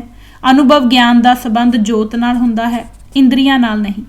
ਅਨੁਭਵ ਪ੍ਰਜਵਲਿਤ ਕਰਦਾ ਹੈ, ਜਵਲਿਤ ਨਹੀਂ। ਇਹੋ ਹੀ ਫਰਕ ਸਿੱਖ ਅਤੇ ਸਾਧ, ਮਹੰਤ, ਡੇਰੇਦਾਰ ਵਿੱਚ ਹੈ, ਕਿਉਂਕਿ ਉਹ ਗੁਰੂ ਦੇ ਸਿੱਖ ਨਹੀਂ ਹਨ। ਜੇ ਹੁੰਦੇ ਤਾਂ ਫਿਰ ਉਹ ਸਾਧ, ਸੰਤ, ਮਹੰਤ, ਡੇਰੇਦਾਰ ਆਦਿ ਨਾ ਹੁੰਦੇ। ਪਦਵੀ ਸਿਰਫ ਇੱਕੋ ਹੈ, ਗੁਰੂ ਸਿੱਖ, ਸਿੱਖ ਗੁਰੂ ਹੈ। ਇੱਕੋ ਗੁਰ ਉਪਦੇਸ਼ ਚਲਾਏ। ਕਿਉਂਕਿ ਸਿੱਖ ਜਾਂ ਤਾਂ ਹੈ ਜਾਂ ਫਿਰ ਉੱਕਾ ਹੀ ਨਹੀਂ ਹੈ। ਸਹਿਜਧਾਰੀ ਦੀ ਕੋਈ ਹੋਂਦ ਹੀ ਸਿੱਖੀ ਵਿੱਚ ਨਹੀਂ ਹੈ। ਇਸ ਲਈ ਸਾਨੂੰ ਮਨ ਭਾਉਂਦੀਆਂ ਵਿਆਖਿਆਵਾਂ ਦਾ ਸਹਾਰਾ ਲੈਣ ਦੀ ਆਦਤ ਤਿਆਗ ਦੇਣੀ ਚਾਹੀਦੀ ਹੈ। ਸਾਨੂੰ ਸਿੱਖ ਨੂੰ ਹਮੇਸ਼ਾ ਸਿੱਖਿਆਰਥੀ ਵਜੋਂ ਸਿਰਫ ਵਿਦਿਆਰਥੀ ਬਣਾਈ ਰੱਖਣ ਦੀ ਰੁਚੀ ਅਤੇ ਸੋਚ ਨੂੰ ਵੀ ਛੱਡ ਦੇਣਾ ਚਾਹੀਦਾ ਹੈ। ਸਿੱਖ ਵਿੱਚ ਗੁਰੂ ਦੀ ਜੋਤ ਦਾ ਜੁਗਤ ਦੀ ਸੱਤਾ ਦੇ ਰੂਪ ਵਿੱਚ ਪ੍ਰਕਾਸ਼ ਹੈ। ਇਸ ਪ੍ਰਕਾਸ਼ ਨੂੰ ਕੈਦ ਕਰਨ ਵਾਲੀ ਬੌਧਿਕਤਾ ਅਤੇ ਮਾਨਸਿਕਤਾ ਨੂੰ ਤਿਆਗਣਾ ਹੀ ਧਰਮ ਹੈ। ਕੁਦਰਤ ਦੇ ਹਕੀਕੀ ਵਰਤਾਰੇ ਦੀ ਪ੍ਰਤੱਖ ਦਿੱਖ ਸਿੱਖ ਨੂੰ ਬ੍ਰੈਕਟਾਂ ਵਿੱਚ ਬੰਦ ਕਰਨ ਦੀ ਕੋਸ਼ਿਸ਼ ਬੰਦ ਕਰ ਦਿਓ। ਸਿੱਖ ਉਹ ਹੈ ਜੋ ਗੁਰੂ ਦੇ ਰਾਹ ਤੇ ਉਸ ਦੇ ਹੁਕਮ ਨੂੰ ਮੰਨ ਕੇ ਆਪਣੀ ਜੀਵਨ ਜਾਚ ਵਿੱਚ ਧਾਰਨ ਕਰ ਜੀ ਰਿਹਾ ਹੈ। ਗੁਰੂ ਗ੍ਰੰਥ ਸਾਹਿਬ ਦੀ ਵਿਚਾਰਧਾਰਾ ਦਾ ਅਮਲੀ ਪ੍ਰਗਟਾ ਹੀ ਸਿੱਖ ਹੈ। ਅੰਕ 444 ਦੀ ਇਸ ਧੁਨੀ ਗੁਰੂ ਸਿੱਖ ਸਿੱਖ ਗੁਰੂ ਹੈ, ਏਕੋ ਗੁਰ ਉਪਦੇਸ਼ ਚਲਾਏ ਦਾ ਸੱਭਿਅਤਾ ਧਾਰੀ ਖਾਲਿਸਤਾਨੀ ਅਰਥ ਇਹੋ ਹੈ ਕਿ ਗੁਰੂ ਨਾਨਕ ਆਪਣੀ ਸਿੱਖੀ ਵਿੱਚ ਅਕਾਲ ਦਾ ਬਿੰਦ ਧਰਦਾ ਹੈ ਤੇ ਅੱਗੋਂ ਇਹ ਗੁਰਮਤ ਸ਼ੁਕਰਾਣੂ ਲੈ ਕੇ ਤੁਰਦਾ ਹੋਇਆ ਸਿੱਖ ਜੀਵ ਦੀ ਉਤਪਤੀ ਕਰਦਾ ਹੈ। ਇਹੋ ਅਕਾਲ ਵੱਲੋਂ ਸਰਬ ਵਿਆਪੀ ਮਨੁੱਖਤਾ ਏਕੋ ਹੈ ਭਾਈ ਏਕੋ ਹੈ ਦਾ ਸੱਤਿਆ ਹੈ। ਸਿੰਘ ਦਾ ਪ੍ਰਭੁਤਾ ਧਾਰੀ ਰਾਸ਼ਟਰੀ ਸੰਕਲਪ। ਇਹ ਨਿਰਵਿਵਾਦਤ ਅਤੇ ਅਟਲ ਸੱਚਾਈ ਹੈ ਕਿ 5 ਸਿੰਘਾਂ ਤੋਂ ਅਰਥਾਤ 5 ਪਿਆਰਿਆਂ ਤੋਂ ਅੰਮ੍ਰਿਤ ਪਾਨ ਕਰ ਚੁੱਕਾ ਸਿੱਖ ਹੀ ਸਿੰਘ ਅਖਵਾ ਸਕਦਾ ਹੈ। ਮਹਾਨ ਕੋਸ਼ ਦਾ ਲਿਖਾਰੀ ਵੀ ਆਮ ਪ੍ਰਚਲਿਤ ਸ਼ਬਦਿਕ ਅਰਥ ਤੋਂ ਬਾਅਦ ਨਿਸ਼ਚਿਤ ਕਰਦਾ ਹੈ ਕਿ ਸਿੰਘ ਉਹ ਹਨ ਜੋ ਖੰਡੇ ਦਾ ਅੰਮ੍ਰਿਤ ਧਾਰੀ ਗੁਰੂ ਨਾਨਕ ਪੰਥੀ ਖਾਲਸਾ ਹੈ। ਇਹ ਸਿੰਘ ਹੀ ਸ਼੍ਰੋਮਣੀ ਹੈ, ਇਹ ਸਿੰਘ ਹੀ ਪ੍ਰਧਾਨ ਹੈ, ਇਹੋ ਸਿੰਘ ਹੀ ਪੰਥ ਦੀ ਹਜ਼ੂਰੀ ਗ੍ਰੰਥ ਦੀ ਤਾਬਿਆ ਬੈਠਣ ਦਾ ਅਧਿਕਾਰੀ ਹੈ। ਸਿੰਘ ਹੀ ਗੁਰਬਾਣੀ ਸੰਗਤ ਵਿੱਚ ਪੜ੍ਹ ਅਤੇ ਸੁਣਾ ਸਕਦਾ ਹੈ। ਇਹ ਜਦ ਆਪਣੀ ਰਸਨਾ ਤੋਂ ਗੁਰਬਾਣੀ ਦਾ ਗਾਇਨ ਕਰਦਾ ਹੈ ਤਾਂ ਸ਼ਬਦ ਦੇ ਰੂਪ ਵਿੱਚ ਜੋਤ ਦਾ ਗਿਆਨ ਹੁੰਦਾ ਹੈ ਅਤੇ ਇੰਜ ਹੀ ਜੋਤ ਦਾ ਪਸਾਰਾ ਜਗਤ ਤੇ ਦ੍ਰਿਸ਼ਟਮਾਨ ਹੁੰਦਾ ਹੈ। ਇੰਜ ਇਹ ਇਸ ਪਦਵੀ ਦਾ ਏਕਾਧਿਕਾਰੀ ਹੈ। ਗੁਰਤਾ ਅਰਪਨ ਲਗੇ ਖਾਲਸੇ ਪੰਚ, ਸਿੰਘ ਤਹਿ ਸੋਹੇ ਸਰੀਰ, ਪੰਚੋਂ ਮੈਂ ਨਿਤ ਵਰਤਤ ਮੈਂ, ਹੋਂ ਪੰਚ ਮਿਲੇ ਸੇ ਪੀਰਨ ਪੀਰ। ਸਿੰਘ ਸੋ ਰਹਿਤ ਪੰਚ ਜਹ ਮਿਲੇ, ਮਮ ਸਰੂਪ ਸੋ ਦੇਖੋ ਭਲੇ, ਭੋਜਨ ਛਾਦਨ ਜੋ ਤਿਨ ਦੇ, ਮੋਕਤ ਪਜਾਵਤ ਸਿੱਖ ਸੇ, ਮਨ ਹੋ ਕਾਮਨਾ ਤਿਨ ਤੇ ਪ੍ਰਾਪਤ, ਸ਼ਰਦਾ ਧਰੇ ਚਿੰਤ ਦੁਖ ਖਾਪਤ, ਸਿੱਖ ਪੰਚਨ ਮਹਿ ਮੇਰੋ ਬਾਸਾ, ਪੂਰਨ ਕਰੋ ਧਰੈ ਜੇ ਆਸਾ। ਸਪਸ਼ਟ ਅਤੇ ਨਿਸ਼ਚਿਤ ਰੂਪ ਵਿੱਚ ਸਿੰਘ ਅਤੇ ਖਾਲਸਾ ਅਭੇਦ ਹਨ, ਇੱਕੋ ਹਨ, ਕੋਈ ਫਰਕ ਨਹੀਂ ਕੀਤਾ ਜਾ ਸਕਦਾ। ਪਰ ਜੁਗਤ ਦੀ ਅੰਤਰ ਚਿੱਤ ਦੀ ਅਕਾਲੀ ਸੱਤਿਆ ਦੀ ਪਰਿਭਾਸ਼ਾ ਸਿਰਫ ਇਹੋ ਹੀ ਹੋ ਸਕਦੀ ਹੈ ਕਿ ਜਿਸ ਸਿੰਘ ਨੇ ਆਪਣੀ ਦਸਤਾਰ ਤੇ ਗੁਰਤਾ ਦਾ ਦੁਮਾਲਾ ਧਾਰਨ ਕਰ ਲਿਆ ਹੈ, ਸਿਰਫ ਉਹੀ ਖਾਲਸਾ ਹੈ। ਸਿਰਫ ਅਜਿਹਾ ਖਾਲਸਾ ਹੀ ਜੋ ਗੁਰਤਾ ਦਾ ਦੁਮਾਲਾ ਸਜਾ ਕੇ ਅਕਾਲ ਨਮਿਤ ਜਿਉਂਦਾ ਹੈ ਤੇ ਅਕਾਲ ਦੀ ਜਾਗਤ ਜੋਤ ਹੈ, ਉਹ ਹੀ ਸਿੰਘ ਹੈ। ਜੋ ਗੁਰਮਤ ਨੂੰ ਧਾਰਨ ਕਰਕੇ ਗੁਰੂ ਦੇ ਦਰ ਤੇ ਅੱਪੜ ਆਪਣਾ ਸਭ ਕੁਝ ਗੁਰੂ ਨੂੰ ਅਰਪਣ ਕਰ ਚੁੱਕਾ ਹੈ, ਉਹ ਸਿੰਘ ਹੈ। ਸਿੱਖ ਗੁਰੂ ਤੱਕ ਪੁੱਜ ਕੇ ਉਸਦੇ ਬਚਨਾਂ ਨੂੰ ਹੁਕਮ ਮੰਨ ਧਾਰਨ ਕਰ ਚੁੱਕਾ ਹੈ ਤੇ ਸਿੰਘ ਗੁਰੂ ਹੁਕਮ ਨੂੰ ਵਿਵਹਾਰਕਤਾ ਵਿੱਚ ਲਾਗੂ ਕਰਵਾਉਣ ਵਾਸਤੇ ਗੁਰੂ ਨਮਿਤ ਸੰਪੂਰਨ ਭੇਟ ਚੜ੍ਹ ਚੁੱਕਾ ਹੈ। ਹੋਰ ਵਿਸਥਾਰ ਲਈ ਇਸੇ ਕਿਤਾਬ ਵਿੱਚ ਪੜ੍ਹੋ ਆਰੰਭ ਪੰਥਕ ਰੇਖਾ ਚਿੱਤਰ ਪੰਨਾ 22 ਤੇ। ਖਾਲਸਾ ਦਾ ਪ੍ਰਭੁਤਾ ਧਾਰੀ ਰਾਸ਼ਟਰੀ ਸੰਕਲਪ। ਗੁਰੂ ਗੋਬਿੰਦ ਸਿੰਘ ਸਾਹਿਬ ਜੀ ਦਾ ਸ਼੍ਰੀ ਮੁੱਖ ਵਾਕ ਹੈ, ਖਾਲਸਾ ਮੇਰੋ ਰੂਪ ਹੈ ਖਾਸ, ਖਾਲਸੇ में हों करो निवास, खालसा मेरो मुख है अंगा, खालसे के हों सद सद संगा। ਮਹਾਰਾਜ ਫੇਰ ਫਰਮਾਉਂਦੇ ਹਨ, ਖਾਲਸਾ ਮੇਰੋ ਸਤਿਗੁਰ ਪੂਰਾ, ਇਤਨਾ ਹੀ ਨਹੀਂ ਸਗੋਂ ਚਰਮੋਤਕਰਸ਼ ਤੇ ਪੁੱਜ ਕੇ ਦਸਮ ਪਿਤਾ ਕਹਿੰਦੇ ਹਨ, ਇਨਹੀ ਕੀ ਕਿਰਪਾ ਤੇ ਸਜੇ, ਹਮ ਹੈ ਨਹੀਂ ਮੋਹ ਸੋ ਗਰੀਬ ਕਰੋੜ ਪਰੇ, ਪੂਜਾ ਅਕਾਲ ਕੀ ਪਰਚਾ ਸ਼ਬਦ ਕਾ ਦੀਦਾਰ ਖਾਲਸੇ ਕਾ। ਇਹ ਇੱਕ ਪ੍ਰਚਲਿਤ ਸਿੱਖ ਵਿਸ਼ਵਾਸ ਭਰੋਸਾ ਇਤਿਹਾਸ ਦਾ ਮੁਹਾਵਰਾ ਬਣ ਚੁੱਕਾ ਹੈ। ਠੀਕ ਉਵੇਂ ਹੀ ਜਿਵੇਂ ਗੁਰੂ ਖਾਲਸਾ, ਪੰਥ ਖਾਲਸਾ, ਗੁਰਸਿੱਖ, ਗੁਰਪੰਥ ਆਦਿ ਕੌਮੀ ਮੁਹਾਵਰਿਆਂ ਵਿੱਚ ਵੀ ਸਿੱਖ ਪੰਥ ਅਤੇ ਖਾਲਸੇ ਲਈ ਗੁਰੂ ਵਿਸ਼ੇਸ਼ਣ ਦਾ ਆਮ ਕਰਕੇ ਇਸਤੇਮਾਲ ਕੀਤਾ ਜਾਂਦਾ ਹੈ।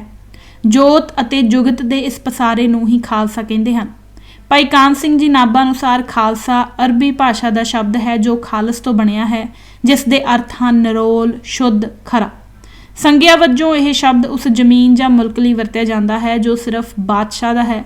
ਭਾਈ ਕਾਹਨ ਸਿੰਘ ਨਾਭਾ ਇਹ ਵੀ ਲਿਖਦੇ ਹਨ ਕਿ ਇਸ ਦਾ ਅਰਥ ਅਕਾਲੀ ਧਰਮ, ਵਾਹਿਗੁਰੂ ਜੀ ਕਾ ਖਾਲਸਾ, ਸਿੱਖ ਪੰਥ ਅਤੇ ਖਾਲਸਾ ਧਰਮਾਧਿਕਾਰੀ ਗੁਰੂ ਨਾਨਕ ਪੰਥੀ ਵਜੋਂ ਹੈ।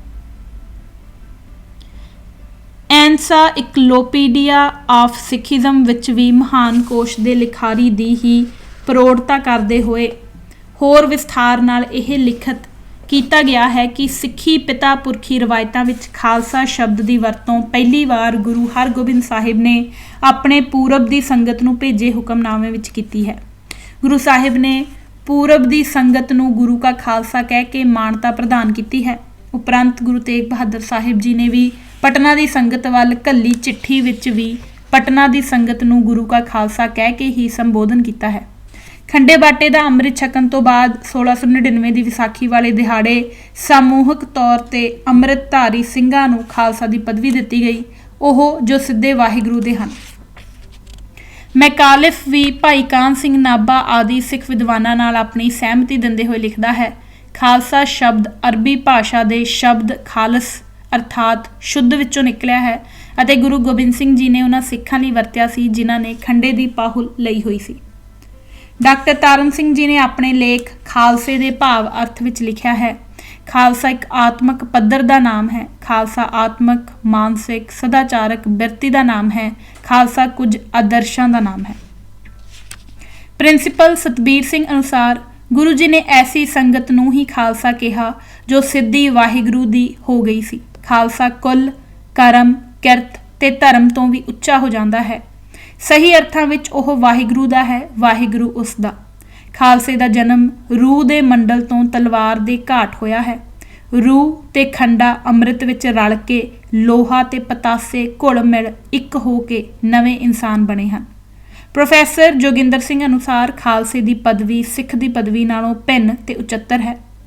ਸਿੱਖ ਧਰਮ ਪੰਥ ਦਾ ਪਾਂਧੀ ਹੈ ਅਤੇ ਖਾਲਸਾ ਉਸ ਸਮਾਜਿਕ ਅਤੇ ਰਾਜਸੀ ਪ੍ਰਬੰਧ ਸ਼ਾਸਨ ਦਾ ਸ੍ਰਿਸ਼ਟਾ, ਨਿਰਮਾਤਾ, ਸਥਾਪਿਤ ਕਰਨ ਵਾਲਾ ਤੇ ਉਸ ਪ੍ਰਬੰਧ ਸ਼ਾਸਨ ਦੀ ਰੱਖਿਆ ਕਰਨ ਵਾਲਾ ਹੈ ਜਿਸ ਸਮਾਜੀ ਅਤੇ ਰਾਜਸੀ ਨਿਜ਼ਾਮ ਵਿੱਚ ਸ਼ੁੱਧ ਅਤੇ ਸਨਾਤਨ ਧਰਮ ਜੀਵਿਆ ਤੇ ਪ੍ਰਚਾਰਿਆ ਜਾ ਸਕਦਾ ਹੈ। ਨਿਸ਼ਚੇ ਹੀ ਖਾਲਸਾ ਸੰਗਤ ਦਾ ਵਟਿਆ ਤੇ ਵਿਗਸਿਆ ਹੋਇਆ ਰੂਪ ਜ਼ਰੂਰ ਹੈ, ਪਰ ਸੰਗਤ ਕਿਸੇ ਵੀ ਸਥਿਤੀ ਵਿੱਚ ਖਾਲਸਾ ਨਹੀਂ ਅਖਵਾ ਸਕਦੀ। ਗੁਰੂ ਗੋਬਿੰਦ ਸਿੰਘ ਜੀ ਨੂੰ ਬਚਪਨ ਤੋਂ ਖਿਡਾਉਂਦੇ ਆ ਰਹੇ ਸਿੱਖ ਭਾਈ ਚੌਪਾ ਸਿੰਘ ਜੀ ਆਪਣੇ ਰਹਿਤਨਾਮੇ ਵਿੱਚ ਸੰਗਤ ਨੂੰ ਗੁਰੂ ਨੇ ਆਪਣਾ ਖਾਲਸਾ ਬਣਾਇਆ ਹੈ ਨੂੰ ਹੀ ਪ੍ਰਮਾਣਿਤ ਕਰਦੇ ਹਨ। ਸਿੱਖ ਲਈ ਰਹਿਤ ਕਮਾਉਣ ਤੇ ਜ਼ੋਰ ਦਿੰਦੇ ਹਨ ਅਤੇ ਖਾਸ ਤੌਰ ਤੇ ਹਿੰਦੂ ਅਤੇ ਮੁਸਲਮਾਨਾਂ ਦੋਹਾਂ ਦੀਆਂ ਹੀ ਰਸਮਾਂ, ਧਾਰਮਿਕ ਕਰਮਾਂ ਤੋਂ ਬਚਣ ਦਾ ਸਪਸ਼ਟ ਨਿਰਦੇਸ਼ ਦਿੰਦੇ ਹਨ, ਜਿਸ ਤੋਂ ਸਪਸ਼ਟ ਹੈ ਕਿ ਜਿਸਨੇ ਖਾਲਸਾ ਸੱਜ ਕੇ ਵੀ ਵਿਪਰਮ ਦੀ ਬੁੱਧੀ ਅਤੇ ਚੇਤਨਾ ਦਾ ਤਿਆਗ ਨਹੀਂ ਕੀਤਾ, ਉਹ ਖਾਲਸਾ ਹੋ ਹੀ ਨਹੀਂ ਸਕਦਾ।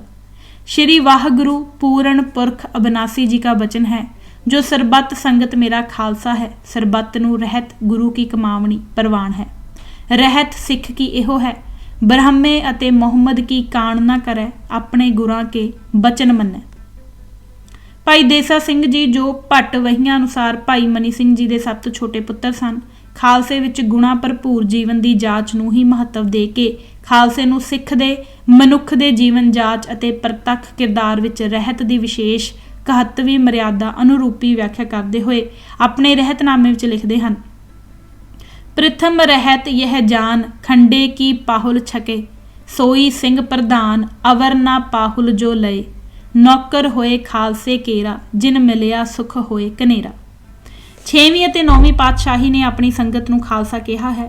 ਦਸਮ ਪਾਤਸ਼ਾਹ ਨੇ ਸਭ ਵਿਪਰਨ ਦੇ ਅਰਥਾਂ ਨੂੰ ਭੰਗ ਕਰਕੇ ਖਾਲਸੇ ਨੂੰ ਆਪਣੇ ਸੁੱਤ ਕਰਕੇ ਪ੍ਰਗਟਾਇਆ ਹੈ। ਸਾਹਿਤਕ ਅਤੇ ਇਤਿਹਾਸਕ ਸਰਮਾਏ ਬਚਿੱਤਰ ਨਾਟਕ ਉਸ ਵਕਤ ਆਮ ਕਰਕੇ ਸਿੱਖਾਂ ਵਿੱਚ ਪ੍ਰਚਲਿਤ ਅਰਥਾਂ ਅਤੇ ਪੰਥ ਵੱਲੋਂ ਪ੍ਰਵਾਨੀਆਂ ਜਾ ਰਹੀਆਂ ਧਾਰਨਾਵਾਂ ਦਾ ਵਰਣਨ ਕਰਦੇ ਹੋਏ ਦਰਜ ਕਰਦਾ ਹੈ, ਮੈਂ ਆਪਣਾ ਸੁੱਤ ਤੋਹੇ ਨਿਵਾਜਾ, ਅਰਥਾਤ ਅਕਾਲ ਪੁਰਖ ਨੇ ਗੁਰੂ ਗੋਬਿੰਦ ਸਿੰਘ ਜੀ ਨੂੰ ਆਪਣੇ ਆਪ ਤੋਂ ਆਪਣਾ ਪੁੱਤਰ ਜਾ ਕੇ ਇਸ ਮਾਤ ਲੋਕ ਵਿੱਚ ਭੇਜਿਆ ਹੈ। ਅੱਗੋਂ ਅਕਾਲ ਦੇ ਪੁੱਤਰ ਨੇ ਆਪਣੇ ਸੁੱਤ ਵਜੋਂ ਖਾਲਸੇ ਨੂੰ ਜਨਮ ਦੇ ਕੇ ਸਿੱਧਾ ਅਕਾਲ ਦਾ ਸੁੱਤ ਥਾਪ ਦਿੱਤਾ। ਚੇਤੇ ਰਹੇ ਇਹ ਪਰੰਪਰਾਗਤ ਵਿਸ਼ਵਾਸ ਸਿੱਖੀ ਵਿੱਚ ਗੁਰੂ ਨਾਨਕ ਪਾਤਸ਼ਾਹ ਦੇ ਸਮੇਂ ਤੋਂ ਸਥਾਪਿਤ ਹੈ। ਸਵਈਏ ਪਾਤਸ਼ਾਹੀ 10ਵੀਂ ਵਿੱਚ ਖਾਲਸੇ ਦੀ ਅਕਾਲ ਰੂਪੀ ਨਿਰਗੁਣ ਸਰਗੁਣ ਪ੍ਰਕਿਰਤੀ ਨੂੰ ਅਤੇ ਹਸਤੀ ਨੂੰ ਗੁਰੂ ਤੇ ਖਾਲਸੇ ਦੇ ਸਿੱਧੇ ਸੰਬੰਧਾਂ ਦੇ ਆਦਿ ਭਾਵਾਂ ਨੂੰ ਪ੍ਰਗਟਾਉਂਦਿਆਂ ਕਿਹਾ ਹੈ, ਇਨਹੀ ਕੀ ਕਿਰਪਾ ਤੇ ਸਜੇ ਹਮ ਹੈ, ਨਹੀਂ ਮੋਹ ਸੇ ਗਰੀਬ ਕਰੋੜ ਪਰੇ। ਇਤਿਹਾਸਕ ਸਰਬਲੋਹ ਗ੍ਰੰਥ ਵਿੱਚ, ਜਿਹੜਾ ਕਿ ਨਿਹੰਗ ਸਿੰਘਾਂ ਦੇ ਬੁੱਢਾ ਦਲ ਪਾਸ ਸੁਰੱਖਿਅਤ ਪਿਆ ਹੈ, ਖਾਲਸੇ ਦਾ ਗੁਰੂ ਅਪਣਾਇਆ ਦ੍ਰਿਸ਼ਟੀਕੋਣ ਇਉਂ ਦਿੱਤਾ ਹੈ, ਖਾਲਸਾ ਮੇਰੋ ਰੂਪ ਹੈ ਖਾਸ, ਖਾਲਸੇ में हों करो निवास, खालसा मेरो इष्ट सुहृद, खालसा मेरो कहियत बिरद, खालसा मेरो मित्र सखाई, खालसा मात पिता सुखदाई, खालसा मेरो पिंड प्राण, खालसा मेरी जान की जान, खालसा मेरो सतगुर पूरा, खालसा मेरो सज्जन सूरा। इंज निर्विवादित तौर ते प्रतੱਖ ਹੁੰਦਾ ਹੈ ਕਿ ਗੁਰੂ ਸਾਹਿਬ ਦੀ ਆਪਣੀ ਦ੍ਰਿਸ਼ਟੀ ਵਿੱਚ ਖਾਲਸਾ ਗੁਰੂ ਜੋਤ ਅਨੁਰੂਪ ਹੀ ਪਦਵੀਧਾਰੀ ਹੈ। ਭਾਈ ਗੁਰਦਾਸ ਜੀ ਦੂਜੇ ਨੇ ਖਾਲਸਾ ਸਾਜਣ ਦੇ ਅਤੇ ਇਸ ਦੀ ਪਦਵੀ ਦਾ ਨਿਰਵਿਵਾਦ ਸੰਪੂਰਨ ਅਤੇ ਆਦ ਨਿਰੂਪਣ ਇੰਜ ਕੀਤਾ ਹੈ, ਗੁਰਸੰਗਤ ਕੀਨੀ ਖਾਲਸਾ ਮਨਮੁਖੀ ਦੁਹੇਲਾ, ਵਾਹ ਵਾਹ ਗੋਬਿੰਦ ਸਿੰਘ ਆਪੇ ਗੁਰਚੇਲਾ, ਅਤੇ ਗੁਰਬਰ ਅਕਾਲ ਕੇ ਹੁਕਮ ਸਿਉ ਉਪਜਿਓ ਵਿਗਿਆਨਾ, ਤਬ ਸਹਿਜੇ ਰਚਿਓ ਖਾਲਸਾ ਸਾਬਤ ਮਰਦਾਨਾ, ਯੋਂ ਉੱਠੇ ਸਿੰਘ ਪਪਕਾਰ ਕੈ ਸਭ ਜਗ ਡਰਪਾਨਾ। स्पष्ट तौर पर खालसे के मुख फर्ज विच इहो निर्धारित किया गया है कि इसने हुक्म अकाल का जग में प्रगटाना है, यथा यों दोनों फिरके कपट मोह रच रहे निदाना, यों तीसर मजहब खालसा उपजियो प्रधाना, जिन गुर गोबिंद के हुक्म स्यों गह खड़ग दिखाना, तह सब दुष्टन को छेद कै अकाल जपाना, फिर ऐसा हुक्म अकाल का जग में प्रगटाना। श्री गुरु ਸੋਭਾ ਦਾ ਲਿਖਾਰੀ ਅਤੇ ਦਸਮ ਪਿਤਾ ਦਾ ਹਜੂਰੀ ਕਵੀ ਸੈਨਾਪਤ ਖਾਲਸੇ ਦੀ ਉਤਪਤੀ ਅਤੇ ਇਸ ਦੀ ਸਥਿਤੀ, ਖਾਲਸੇ ਦੀ ਹੋਂਦ ਆਦਿ ਦੇ ਅਰਥ ਇਉਂ ਦਰਸਾਉਂਦਾ ਹੈ, ਤਾ ਸਮੈ ਗੁਰ ਬੈਨ ਸੁਨਾਇਓ, ਖਾਲਸਾ ਆਪਨੋ ਰੂਪ ਬਤਾਇਓ। ਖਾਲਸੇ ਨੂੰ ਪਰਿਭਾਸ਼ਿਤ ਕਰਦੇ ਹੋਏ, ਗੁਰੂ ਤੇ ਖਾਲਸੇ ਨੂੰ ਅਭੇਦ ਦਰਸਾਉਂਦੇ ਹੋਏ, ਖਾਲਸੇ ਦੇ ਆਦ ਜੁਗਾਦੀ ਹੋਣ ਦੀ ਗਵਾਹੀ ਭਰਦੇ ਹੋਏ, ਕਵੀ ਸੈਨਾਪਤ ਖਾਲਸੇ ਨੂੰ ਅਕਾਲ ਰੂਪਮਾਨ ਕਰਦਾ ਲਿਖਦਾ ਹੈ, खालसा मेरो रूप है, हों खालस के पास, आद अंत ही होत है, खालस में प्रगास। गुरु साहिब दे निकटवर्ती ਅਤੇ ਸਮਕਾਲੀਨ ਭਾਈ ਪ੍ਰਹਿਲਾਦ ਸਿੰਘ ਜੀ, ਜੋ ਗੁਰੂ ਸਾਹਿਬ ਦੇ ਦਰਬਾਰੀ ਲੇਖਕ ਵੀ ਸਨ, ਇਹ ਸਪਸ਼ਟ ਕਰਦੇ ਹਨ ਕਿ ਸਰੀਰ ਰੂਪ ਵਿੱਚ ਗੁਰੂ ਖਾਲਸਾ ਹੀ ਹੈ। ਦੋਹਰਾ ਗੁਰੂ ਖਾਲਸਾ ਮਾਨੀਐ ਪ੍ਰਗਟ ਗੁਰੂ ਕੀ ਦੇ, ਜੋ ਸਿੱਖ ਮੂੰਹ ਮਿਲ ਬੇਚਹਿ, ਖੋਜ ਇਨੋ ਮੈਂ ਲੈ, अकाल पुरख की मूरत ए प्रगट अकाल खालसा दे, या मैं रंच नह मिथ्या भाखी, गुरु नानक गुर अंगद साखी। प्रसिद्ध सिख विद्वान दसम पिता दे सदकी सिख ਅਤੇ फाजल शायर भाई नंद लाल खालसे प्रति दसम पातशाह ਦਾ ਹੁਕਮ ਇਉਂ ਕਲਮਬੰਦ ਕਰਦੇ ਹਨ, तब गुरु गोबिंद सिंह कहिया, जो मेरा सिख होवेगा सो खालसे थी, बगैर होरथ है प्रतीत न करसी। ਪੰਥ ਪ੍ਰਕਾਸ਼ ਦਾ ਲਿਖਾਰੀ ਮਹਾਕਵੀ ਗਿਆਨੀ ਗਿਆਨ ਸਿੰਘ ਖਾਲਸੇ ਦੀ ਅੱਡਰੀ ਸ਼ਖਸੀਅਤ ਅਤੇ ਵੱਖਰੀ ਹਸਤੀ ਤੇਜਸਵੀ ਪ੍ਰਕਿਰਤੀ ਅਤੇ ਪੌਰੁਸ਼ ਦਾ ਪ੍ਰਮਾਣ ਦਿੰਦੇ ਹੋਏ ਲਿਖਦਾ ਹੈ, ਪੁਨ ਹਿੰਦੂ ਤੁਰਕਨ ਤੇ ਨਿਆਰਾ, ਰਚੋ ਖਾਲਸਾ ਪੰਥ ਕਰਾਰਾ, ਸਿੱਖਨ ਕੋ ਭੁਗਤੈ ਹੋ ਰਾਜ, ਤਬੈ ਸਦੈ ਹੋ ਗਰੀਬ ਨਵਾਜਾ। ਸ਼ੇਰੇ ਪੰਜਾਬ ਮਹਾਰਾਜਾ ਰਣਜੀਤ ਸਿੰਘ ਦੇ ਸਮੇਂ ਹੋਏ ਵਿਦਵਾਨ ਕਵੀ ਰਾਜ ਪੰਡਤ ਨਿਹਾਲ ਸਿੰਘ ਲਾਹੌਰੀ ਆਪਣੀ ਕਿਰਤ ਖਾਲਸਾ ਉਸਤਤ ਵਿੱਚ ਵਰਣਨ ਕਰਦੇ ਹੋਏ ਖਾਲਸੇ ਨੂੰ ਇਸ ਅਰਥਾਵਲੀ ਵਿੱਚ ਚਿੰਨ੍ਹਿਤ ਕਰਦਾ ਹੈ, ਸ਼੍ਰੀ ਗੁਰੂ ਗੋਬਿੰਦ ਸਿੰਘ ਜੀ ਮਹਾਰਾਜ ਜੂ ਕੋ ਇਹ ਲਾਡਲੋ ਛਬੀਲੋ ਪੰਥ ਖਾਲਸਾ ਅਨੰਤ ਹੈ, ਉਜਲ ਵਿਚਾਰ ਕੀ ਸੋ ਮੂਰਤ ਬਿਰਾਜੇ ਚਾਰ, ਰਾਜਸੀ ਵਿਹਾਰ ਚੀਤ ਸ਼ਾਤਿੰਕੀ ਲਸੰਤ ਹੈ, दीन दुनी मालक ओ पालक है दीनन के, गालक गनीमन के बालक अकाल के। 2.5 ਕਰੋੜ ਸਿੱਖਾਂ ਦੀ ਰੋਜ਼ਾਨਾ ਅਰਦਾਸ ਦਾ ਪ੍ਰਗਟ ਸਿਧਾਂਤ ਵੀ ਇਹੋ ਹੈ। ਸਿੱਖ ਅਰਦਾਸ ਦੇ ਇਹਨਾਂ ਸ਼ਬਦਾਂ ਰਾਹੀਂ ਉਪਰੋਕਤ ਸਿਧਾਂਤ ਨੂੰ ਹੀ ਦੁਹਰਾਉਂਦੇ ਹੋਏ ਅਕਾਲ ਪੁਰਖ ਤੋਂ ਇਸੇ ਨਿਮਿਤ ਹੀ ਬਖਸ਼ਿਸ਼ਾਂ ਮੰਗਦੇ ਹਨ। प्रथमे सरबत खालसा जी की अरदास है जी, सरबत खालसा जी को वाहिगुरु वाहिगुरु वाहिगुरु, चित आवे चित आवन का सदका सर्व सुख होवे, जहाँ जहाँ खालसा जी साहिब तहाँ तहाँ रच्छा रियायत, देग तेग फतेह, बिरद की पैज, पंथ की जीत, श्री साहिब जी सहाय। खालसे जी के बोल बाले, बोलो जी वाहिगुरु। मर्यादा अनुसार खालसा नूं धर्म का दर्जा भी दिता गया है। ਸਿੱਖ ਰਹਿਤ ਮਰਿਆਦਾ ਅਨੁਸਾਰ ਖਾਲਸਾ ਧਰਮ ਦੇ ਨਿਯਮਾਂ ਅਨੁਸਾਰ ਜਥੇਬੰਦੀ ਵਿੱਚ ਇੱਕ ਸੂਤ ਪਰੋਏ ਰਹਿਣਾ ਉਪਰੋਕਤ ਤੱਥਾਂ ਦੀ ਪ੍ਰੋੜਤਾ ਕਰਦੇ ਹਨ। ਇਸੇ ਸਿਧਾਂਤ ਦੀ ਹੀ ਪੁਸ਼ਟੀ ਮਹਾਕਵੀ ਗਿਆਨੀ ਗਿਆਨ ਸਿੰਘ ਪੰਥ ਪ੍ਰਕਾਸ਼ ਵਿੱਚ ਕਰਦੇ ਹੋਏ ਪ੍ਰਮਾਣਿਤ ਕਰਦੇ ਹਨ। ਗੁਰ ਘਰ ਜਨਮ ਤੁਮਾਰੇ ਹੋਏ, ਪਿਛਲ ਜਾਤ ਵਰਨ ਸਭ ਖੋਏ, ਜਨਮ ਕੇਸਗੜ੍ਹ ਵਾਸ ਆਨੰਦਪੁਰ, ਚਾਰ ਵਰਣ ਕੇ ਏਕੋ ਭਾਈ, ਧਰਮ ਖਾਲਸਾ ਪਦਵੀ ਪਾਈ। ਹਿੰਦੂ ਤੁਰਕ ਤੈ ਯਾਹੇ ਨਿਆਰਾ, ਸਿੰਘ ਮਜ਼ਹਬ ਅਬ ਤੁਮਨੇ ਧਾਰਾ। ਸ਼ਹੀਦ ਭਾਈ ਰਤਨ ਸਿੰਘ ਭੰਗੂ ਵੀ ਭਾਈ ਗੁਰਦਾਸ ਜੀ ਦੇ ਆਪੇ ਗੁਰ ਚੇਲਾ ਦੇ ਸਿਧਾਂਤ, ਕਵੀ ਸੈਨਾਪਤੀ ਦੇ ਗੁਰੂ ਵੱਲੋਂ ਖਾਲਸੇ ਨੂੰ ਆਪਣਾ ਰੂਪ ਦੱਸਣ ਅਤੇ ਭਾਈ ਪ੍ਰਹਿਲਾਦ ਸਿੰਘ ਵੱਲੋਂ ਨਿਰੂਪਤ ਗੁਰ ਦੇ ਹੀ ਖਾਲਸਾ ਹੈ ਦੇ ਹੀ ਦ੍ਰਿਸ਼ਟੀਕੋਣ ਅਤੇ ਸਿਧਾਂਤ ਨੂੰ ਹੀ ਅੱਗੇ ਤੋਰਦੇ ਹਨ। ਸ਼ਹੀਦ ਜੀ ਜਿਨ੍ਹਾਂ ਤੋਂ ਸੁਣੀ ਗਾਥਾ ਅਨੁਸਾਰ ਹੀ ਅੰਗਰੇਜ਼ ਵਿਦਵਾਨ ਮੈਕਾਲਿਫ ਦਾ ਸਿੱਖ ਇਤਿਹਾਸ ਲਿਖਤ ਹੈ। ਇਹਨਾਂ ਅਲਫਾਜ਼ਾਂ ਰਾਹੀਂ ਖਾਲਸੇ ਨੂੰ ਚਿੱਤ ਅੰਦਰੋਂ ਆਤਮਕ ਪ੍ਰਗਾਸਿਆ ਕਰ ਦਸਮ ਦੁਆਰ ਦੀ ਧੁਨੀ ਤੋਂ ਪਰਮਾਰਥ ਭਰਪੂਰ ਸੰਪੂਰਨ ਸੁਤੰਤਰ ਅਤੇ ਸਮਪ੍ਰਭੂ ਸਿਧਾਂਤ ਵਿੱਚ ਮਗਨ ਸੰਤ ਸਿਪਾਹੀ ਦੀ ਕਾਗਰ ਚਿੱਤ ਅਭੇਦ ਸਮਾਧੀ ਵਿੱਚ ਅਨੁਭਵ ਪ੍ਰਕਾਸ਼ਿਤ ਕਰ ਉਜਾਗਰ ਕਰਦੇ ਹੋਏ ਮੁੜ ਹਿਰਦੇ ਅੰਦਰ ਉਕਰ ਦੇਣ ਲਈ ਪ੍ਰਮਾਣਿਤ ਕਰਦੇ ਹਨ ਕਿ ਦੋਹਰਾ ਖਾਲਸੋ ਹੋਵੈ ਖੁਦ ਖੁਦਾ, ਜਿਮ ਖੂਬੀ ਖੂਬ ਖੁਦਾਏ, ਆਨ ਨਾ ਮਾਨੈ ਆਨ ਕੀ, ਇੱਕ ਸੱਚੇ ਬਿਨ ਪਾਤਸ਼ਾਹ। ਦੋਹਰਾ ਗੁਰੂ ਖਾਲਸਾ ਮਾਨੀਐ ਪ੍ਰਗਟ ਗੁਰੂ ਕੀ ਦੇ, ਜੋ ਸਿੱਖ ਮੋ ਮਿਲਬੋਚ ਹੈ ਖੋਜ ਇਨਹੋ ਮੈਂ ਲੇ। ਅਕਾਲ ਪੁਰਖ ਕੀ ਮੂਰਤ ਏ, ਪ੍ਰਗਟ ਅਕਾਲ ਖਾਲਸਾ ਦੇ, ਯਾਮੈ ਰੰਚ ਨਹਿ ਮਿਥਿਆ ਭਾਖੀ, ਗੁਰੂ ਨਾਨਕ ਗੁਰ ਅੰਗਦ ਸਾਖੀ। ਦੋਹਰਾ ਲੈਣਾ ਦੇਣਾ ਖਾਲਸੇ, ਆਨ ਦੇਵ ਸਭ ਝੂਠ, ਔਰ ਦੇਵ ਇਵ ਮਾਨੀਐ, ਜਿਉਣ ਬਾਰੂ ਕੀ ਮੂਠ। ਅਕਾਲ ਪੁਰਖ ਕੇ ਬਚਨ ਸਿਉ, ਪ੍ਰਗਟ ਚਲਾਇਓ ਪੰਥ, ਸਭ ਸਿੱਖਨ ਕੋ ਬਚਨ ਹੈ, ਗੁਰੂ ਮਾਨਿਓ ਗ੍ਰੰਥ। ਖਾਲਸੇ ਦੀ ਪ੍ਰਵਿਰਤੀ, ਪ੍ਰਕਿਰਤੀ, ਨਿਸ਼ਚੇ, ਭਰੋਸੇ ਅਤੇ ਇਸ ਦੀ ਨੀਤੀ ਅਤੇ ਨੀਤੀ ਆਧਾਰਿਤ ਮੰਜ਼ਲ ਦਾ ਨਿਰੂਪਣ ਖਾਲਸੇ ਦੀ ਅੰਤਰ ਆਤਮਾ ਵਿੱਚ ਵਿਦਮਾਨ ਹੁਕਮ ਦਾ ਅਮਲੀ ਰੂਪ ਭਾਈ ਨੰਦ ਲਾਲ ਜੀ ਦੱਸਦੇ ਹਨ। ਭਾਈ ਨੰਦ ਲਾਲ ਜੀ ਸਾਰੇ ਭਰਮ ਤੋੜ ਕੇ ਖਾਲਸੇ ਦੀ ਸੁਤੰਤਰ ਹਸਤੀ ਨੂੰ ਇਉਂ ਪ੍ਰਗਟ ਕਰਦੇ ਹਨ। ਰਾਜ ਕਰੇਗਾ ਖਾਲਸਾ, ਆਕੀ ਰਹੇ ਨਾ ਕੋਏ, ਖੁਆਰ ਹੋਏ ਸਭ ਮਿਲेंगे, ਬਚੈ ਸ਼ਰਨ ਜੋ ਹੋਏ, ਅਤੇ ਸੁਨੋ ਨੰਦ ਲਾਲਾ ਇਹ ਸਾਜ, ਪ੍ਰਗਟ ਕਰਾਊਂ ਆਪਨੋ ਰਾਜ। ਚਾਰ ਬਰਨ ਇੱਕ ਬਰਨ ਕਰਾਊਂ, ਵਾਹਿਗੁਰੂ ਕਾ ਜਾਪ ਪਾऊं। ਉਪਰੋਕਤ ਤੱਥਾਂ ਦੀ ਹੀ ਪ੍ਰੋੜਤਾ ਕਰਦੇ ਹੋਏ ਕਵੀ ਚੂੜਾਮਣੀ ਭਾਈ ਸੰਤੋਖ ਸਿੰਘ ਜੀ ਖਾਲਸੇ ਦੇ ਇਸ ਬ੍ਰਹਿਮੰਡ ਵਿਚਲੀ ਪਦਵੀ ਦਾ ਨਿਰਧਾਰਨ ਅਤੇ ਸਥਾਨ ਦੀ ਚਿਰੰਕਾਲ ਬਹਾਲੀ ਲਈ ਵਰਣਨ ਕਰਦੇ ਹੋਏ ਲਿਖਦੇ ਹਨ। ਤੇ ਆਗਨ ਕਰੇ ਭਾਓ ਲਖ ਬੀਜਾ, ਉਤਪਤ ਕਰਿਓ ਖਾਲਸਾ ਤੀਜਾ। ਝੂਠੇ ਲਖ ਦੋਨੇ ਹਮ ਛੋਰੈ, ਪੰਥ ਅਕਾਲ ਪੁਰਖ ਕੇ ਲੋਰੈ।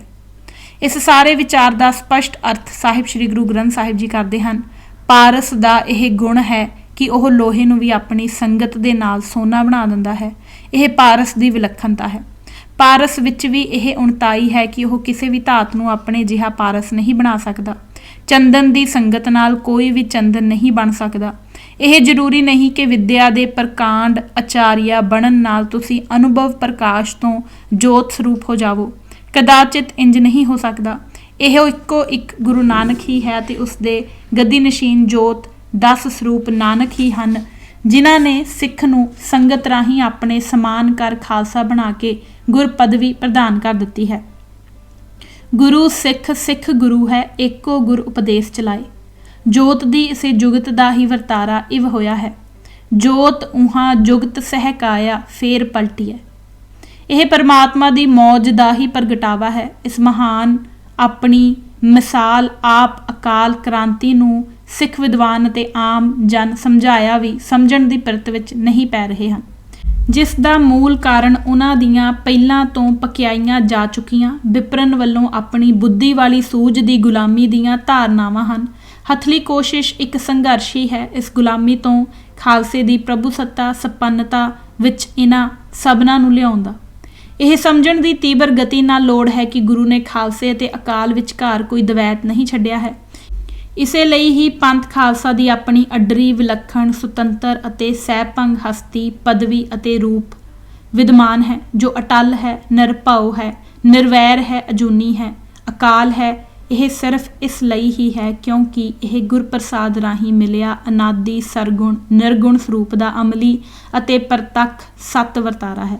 ਇੰਜ ਖਾਲਸਾ ਆਪਣੀ ਹੋਣੀ ਦਾ ਖੁਦ ਕਰਤਾ ਹੈ। ਸਮੁੱਚਿਤ ਰੂਪ ਵਿੱਚ ਖਾਲਸਾ ਖਾਲਸੋ ਹੋਵੇ ਖੁਦ ਖੁਦਾ ਜਿਮ ਖੂਬੀ ਖੂਬ ਖੁਦਾਈ। ਵਾਹਿਗੁਰੂ ਜੀ ਕਾ ਖਾਲਸਾ ਵਾਹਿਗੁਰੂ ਜੀ ਕੀ ਫਤਿਹ। ਖਾਲਸੇ ਦਾ ਇਹ ਆਪਸੀ ਨਿੱਜੀ ਸਮੂਹਿਕ ਅਤੇ ਸਮਾਜਿਕ ਧਾਰਮਿਕ ਸੰਬੋਧਨ ਵੀ ਖਾਲਸੇ ਨੂੰ ਸਿੱਧਾ ਇੱਕ ਅਕਾਲ ਨਾਲ ਜੋੜਦਾ ਹੋਇਆ ਇਸੇ ਸੱਚਾਈ ਨੂੰ ਹੀ ਪ੍ਰਤੱਖ ਕਰਦਾ ਹੈ। ਪ੍ਰੋਫੈਸਰ ਜੋਗਿੰਦਰ ਸਿੰਘ ਠੀਕ ਹੀ ਲਿਖਦੇ ਹਨ ਕਿ ਖਾਲਸਾ ਪੰਥ ਦੇ ਸੰਕਲਪ ਅਤੇ ਸਿਰਜਣ ਨੂੰ ਸਥਾਪਿਤ ਕਰਨ ਤੇ ਉਜਾਗਰ ਕਰਨ ਵਿੱਚ ਸਾਰੀ ਗੁਰੂ ਪਰੰਪਰਾ ਦਾ ਆਪਣਾ ਅਦੁੱਤੀ ਯੋਗਦਾਨ ਰਿਹਾ ਹੈ।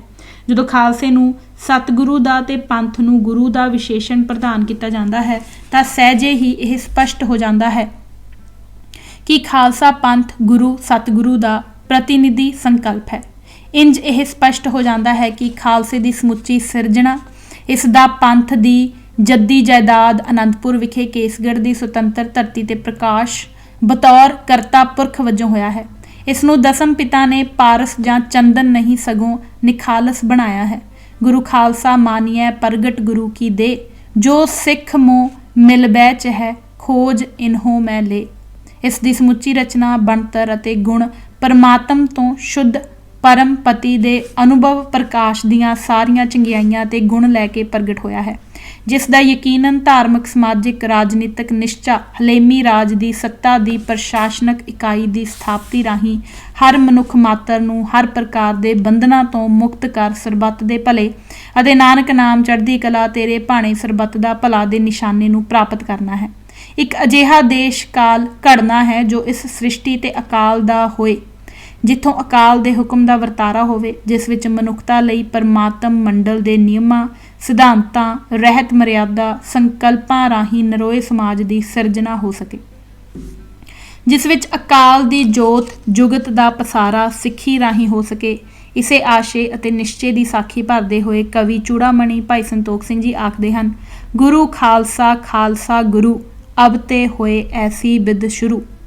ਆਪਣੀ ਜੋਤ ਖਾਲਸੇ ਬਿਖੈ ਹਮਨੇ ਧਰੀ ਸਕਲ ਜਗ ਪਿਖੈ। ਨਾਨਕ ਗੁਰ ਤੇ ਗੁਰ ਹੋਇਆ ਵੇਖੋ ਤਿਸ ਕੀ ਰਜਾਈ। ਦਾ ਹੀ ਇਹ ਅਮਲੀ ਪ੍ਰਤੱਖ ਤੇ ਦ੍ਰਿਸ਼ਮਾਨ ਹਕੀਕੀ ਸਮਾਜ ਦੀ ਸਿਰਜਣਾ ਦਾ ਪਾਂਧੀ ਹੈ ਖਾਲਸਾ। ਭਾਈ ਗੁਰਦਾਸ ਜੀ ਦੂਜੇ ਇਸੇ ਹੀ ਆਦਿ ਗੁਰੂ ਸਿਧਾਂਤ ਦੀ ਵਿਆਖਿਆ ਸਮਝਾਉਂਦੇ ਹੋਏ ਹੀ ਲਿਖਦੇ ਹਨ, ਹਰ ਸੱਚੇ ਤਖਤ ਰਚਾਇਆ ਸਤ ਸੰਗਤ ਮੇਲਾ ਨਾਨਕ ਨਿਰਭਉ ਨਿਰੰਕਾਰ ਵਿੱਚ ਸਿੱਧਾ ਖੇਲਾ। ਗੁਰ ਸਿਮਰ ਮਨਾਈ ਕਾਲਕਾ ਖੰਡੇ ਕੀ ਵੇਲਾ ਪੀਵੋ ਪਾਹੁਲ ਖੰਡੇ ਧਾਰ ਹੋਏ ਜਨਮ ਸੁਹੇਲਾ। ਗੁਰ ਸੰਗਤ ਕੀਨੀ ਖਾਲਸਾ ਮਨਮੁਖੀ ਦੁਹੇਲਾ ਵਾਹ ਵਾਹ ਗੋਬਿੰਦ ਸਿੰਘ ਆਪੇ ਗੁਰਚੇਲਾ। ਹੁਕਮੀ ਹੋਵਨ ਆਕਾਰ ਹੁਕਮ ਨਾ ਕਹਿਆ ਜਾਈ। ਵਾਕ ਮੁਤਾਬਕ ਸਪਸ਼ਟ ਹੈ, ਜਿਵੇਂ ਅਕਾਲ ਨੇ ਬ੍ਰਹਿਮੰਡ ਦੀ ਰਚਨਾ ਆਪਣੇ ਆਪ ਤੋਂ ਕੀਤੀ ਹੈ, ਠੀਕ ਉਵੇਂ ਹੀ ਅਕਾਲ ਨੇ ਆਪਣੇ ਆਪ ਤੋਂ ਖਾਲਸੇ ਦੀ ਸਿਰਜਣਾ ਕੀਤੀ ਹੈ। ਇਹੋ ਹੀ ਆਦ ਸੱਚ ਹੈ, ਕਿਉਂਕਿ ਗੁਰ ਕਾ ਸ਼ਬਦ ਨਾ ਮੇਟੈ ਕੋਏ ਗੁਰ ਨਾਨਕ ਨਾਨਕ ਹਰ ਸੋਏ। ਇੰਜ ਖਾਲਸਾ ਸੁੱਤੇ ਸਿੱਧ ਹੀ ਉਹਨਾਂ ਸਾਰੀਆਂ ਸ਼ਕਤੀਆਂ ਦਾ, ਲੱਛਣਾਂ ਦਾ, ਗੁਣਾਂ ਦਾ ਅਤੇ ਸੱਤਾ ਦਾ ਕਰਮ ਅਤੇ ਵਿਵਹਾਰ ਵਿੱਚ ਮਾਲਕ ਹੈ ਜੋ ਕਿ ਅਕਾਲ ਦੇ ਹਨ। ਇਹ ਦਾਤਾਂ ਅਕਾਲ ਵੱਲੋਂ ਇਸ ਨੂੰ ਅਕਾਲੀ ਹੋਣ ਕਰਕੇ ਰੱਬੀ ਜੀਨਸ ਜਮਾਂਦਰੂ ਬਾਏ ਬਰਥ ਮਿਲੀਆਂ ਹਨ। ਨਾਨਕ ਗੁਰੂ ਗੁਰੂ ਹੈ ਸਤਿਗੁਰ ਮੈਂ ਸਤਿਗੁਰ ਸਰਨ ਮਿਲਾਵੇਗੋ ਦੀ ਜੁਗਤ ਦਾ ਵਰਤਾਰਾ ਨਾਨਕ ਜੋਤ ਨੇ ਕਰਕੇ ਹਕੀਕਤ ਵਿੱਚ ਦੁਨੀਆ ਦੇ ਸਨਮੁਖ ਖਾਲਸਾ ਅਕਾਲ ਪੁਰਖ ਕੀ ਫੌਜ ਵਜੋਂ ਅਕਾਲ ਦੇ ਆਦਿ ਸਰੋਤਾਂ ਦੇ ਰੂਪ ਵਿੱਚ ਵਿਦਮਾਨ ਬ੍ਰਹਿਮੰਡੀ ਪਸਾਰੇ ਵਿੱਚ ਇੱਕਮਾਤਰ ਆਗੂ ਬਣਾ ਕੇ ਗੁਰੂ ਰੂਪ ਸਥਾਪਿਤ ਕਰ ਦਿੱਤਾ ਹੈ। ਅਕਾਲ ਦੀ ਹਰ ਇੱਕ ਦਿੱਖ ਨੂੰ, ਉਸ ਦੀ ਹਰ ਇੱਕ ਮੂਰਤ ਨੂੰ ਅਕਾਲ ਦੇ ਬਖਸ਼ੇ ਸਰੂਪ ਅਨੁਰੂਪ ਹੀ ਸੁਤੰਤਰ ਵਧਨ ਫੁੱਲਣ ਦੇਣ ਦਾ ਇੰਜ ਖਾਲਸਾ ਜਾਮਣ ਹੈ। ਪ੍ਰਕਿਰਤੀ ਵਿੱਚ ਖਾਲਸਾ ਰਾਜ ਦਾ ਇਹੋ ਬੀਜਕ ਸਿਧਾਂਤ ਹੈ, ਇਹੋ ਫਲਸਫਾ ਹੈ। ਸਮਾਜ ਵਿੱਚ ਅਕਾਲ ਪੁਰਖ ਦੇ ਗੁਣਾਂ ਦੇ ਪਰਨਾਏ ਰਾਜ ਨੂੰ ਕਾਇਨਾਤ ਤੇ ਲਿਆਉਣ, ਵਰਤਾਉਣ ਅਤੇ ਚਲਾਉਣ ਦੀ ਇਹੋ ਹੀ ਜੁਗਤ ਹੈ ਜੋ ਪੰਥ ਵਿੱਚ ਵਿਆਪਤ ਹੈ, ਜਿਸ ਦਾ ਇੱਕ ਸ਼ਬਦੀ ਸਮੁੱਚੀ ਸੱਤਾ ਦਾ ਪ੍ਰਗਟਾ ਖਾਲਿਸਤਾਨ ਹੈ। ਪੰਥ ਦਾ ਪ੍ਰਭੂਤਾ ਧਾਰੀ ਰਾਸ਼ਟਰੀ ਸੰਕਲਪ। ਖਾਲਸੇ ਨੇ ਜੋ ਵਿਰਸਾ ਕਮਾਇਆ ਹੈ ਉਹ ਸੁਨਹਿਰੀ ਕਮਾਈ ਗੁਰੂ ਗ੍ਰੰਥ ਸਾਹਿਬ ਜੀ ਦੇ ਆਦੇਸ਼ ਮੂਲ ਤੱਤ ਸਿੱਖਿਆ ਅਨੁਸਾਰ ਪੰਥ ਦੇ ਚਰਿੱਤਰ ਨੂੰ ਇੰਜ ਪ੍ਰਭਾਸ਼ਿਤ ਕਰਦੀ ਹੈ। ਸਰਨ ਕੇ ਦਾਤੇ ਬਚਨ ਕੇ ਸੂਰੇ ਅਕਾਲ ਪੁਰਖ ਵਾਚ ਚੌਪਈ। ਮੈਂ ਆਪਣਾ ਸੁੱਤ ਤੋਹੇ ਨਿਵਾਜਾ ਪੰਥ ਪਰਚਰ करबे को साजा। जहाँ तहाँ तै धर्म चलाए, कुबिद करन ते लोक हटाए। जद ਇਹ ਹੁਕਮ ਦਸਮ ਪਿਤਾ ਨੂੰ ਅਕਾਲ ਪੁਰਖ ਨੇ ਦਿੱਤਾ ਤਾਂ ਇਸ ਹੁਕਮ ਵਿੱਚ ਹੀ ਸਤਿਗੁਰਾਂ ਨੂੰ ਅਕਾਲ ਪੁਰਖ ਨੇ ਪਹਿਲਾਂ ਆਪਣਾ ਇਕਮਾਤਰ ਏਕਾਧਿਕਾਰੀ ਥਾਪਣ ਦੀ ਬਖਸ਼ਿਸ਼ ਕੀਤੀ ਹੈ। ਇਹ ਸਭ ਬਖਸ਼ਿਸ਼ਾਂ ਅਕਾਲ ਨੇ ਇੱਕ ਮਿੱਥੇ ਨਿਸ਼ਾਨੇ ਨੂੰ ਹਾਸਲ ਕਰਨ ਲਈ ਕੀਤੀਆਂ ਤੇ ਉਹ ਅਕਾਲ ਦਾ ਆਪਣਾ ਨਿਸ਼ਾਨਾ ਸੀ ਖਾਲਸਾ ਪੰਥ। ਆਪਣੇ ਇਸ ਨਿਸ਼ਾਨੇ ਦੀ ਪ੍ਰਾਪਤੀ ਲਈ ਅਕਾਲ ਨੇ ਆਪ ਹੀ ਆਪਣੇ ਸਾਜੇ ਜਾ ਰਹੇ ਜਾਂ ਕਹੀਏ ਕਿ ਅਕਾਲ ਵੱਲੋਂ ਹੀ ਸਜਵਾਏ ਜਾ ਰਹੇ ਆਪਣੇ ਪੰਥ ਦਾ ਨਿਸ਼ਾਨਾ ਵੀ ਆਪ ਹੀ ਤੈਅ ਕਰ ਦਿੱਤਾ। ਕੁਬੁੱਧ ਕਰਨ ਤੇ ਲੋਕ ਹਟਾਏ। ਸਿੱਖ ਧਰਮ ਦੀ ਉਤਪਤੀ ਦੀ ਸਾਰਥਕਤਾ ਇਸੇ ਵਿੱਚ ਹੀ ਹੈ। ਇਸ ਕ੍ਰਾਂਤੀਜਨਕ ਮਹਾਨ ਅਵਤਰਨ ਕਰਨ ਹਿਤ ਦਸਮ ਪਿਤਾ ਨੇ ਫਿਰ ਆਪ ਅਕਾਲ ਪੁਰਖ ਤੋਂ ਬਖਸ਼ਿਸ਼ ਮੰਗੀ। ਕਬਿਓ ਵਾਚ ਦੋਹਰਾ ਠਾੜ ਭਿਓ ਮੈਂ ਜੋਰ ਕਰ ਬਚਨ ਕਹਾਂ ਸਿਰ ਨਿਆਏ। ਪੰਥ ਚਲੈ ਤਬ ਜਗਤ ਮੈਂ ਜਬ ਤੁਮ ਕਰੋ ਸਹਾਏ।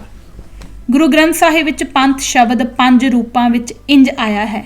ਪੰਥ 4 ਵਾਰ, ਪੰਥਾਂ 7 ਵਾਰ, ਪੰਥ 16 ਵਾਰ, ਪੰਥੀ 3 ਵਾਰ ਅਤੇ ਪੰਥ 50 ਵਾਰ।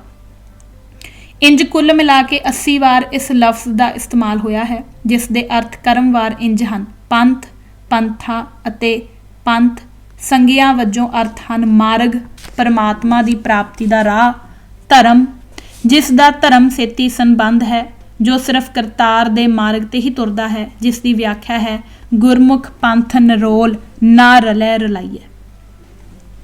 ਪੰਥ ਅਤੇ ਪੰਥੀ, ਪੰਥ ਵਿੱਚ ਅਥਵਾ ਪੰਥੀ ਜਾਂ ਰਾਹ ਜਾਣ ਵਾਲਾ। ਭਾਈ ਗੁਰਦਾਸ ਜੀ ਆਪਣੀਆਂ ਵਾਰਾਂ ਵਿੱਚ ਪੰਥ ਦੀ ਵਿਆਖਿਆ ਬੜੀ ਹੀ ਦਿਵ ਦ੍ਰਿਸ਼ਟੀ ਅਤੇ ਸੂਖਮਤਾ ਨਾਲ ਨਾਨਕ ਪੰਥ ਦੀ ਸਰਬ ਪੱਖੀ ਸੁਤੰਤਰ ਹਸਤੀ ਦਾ ਵਰਣਨ ਕਰਦੇ ਹਨ।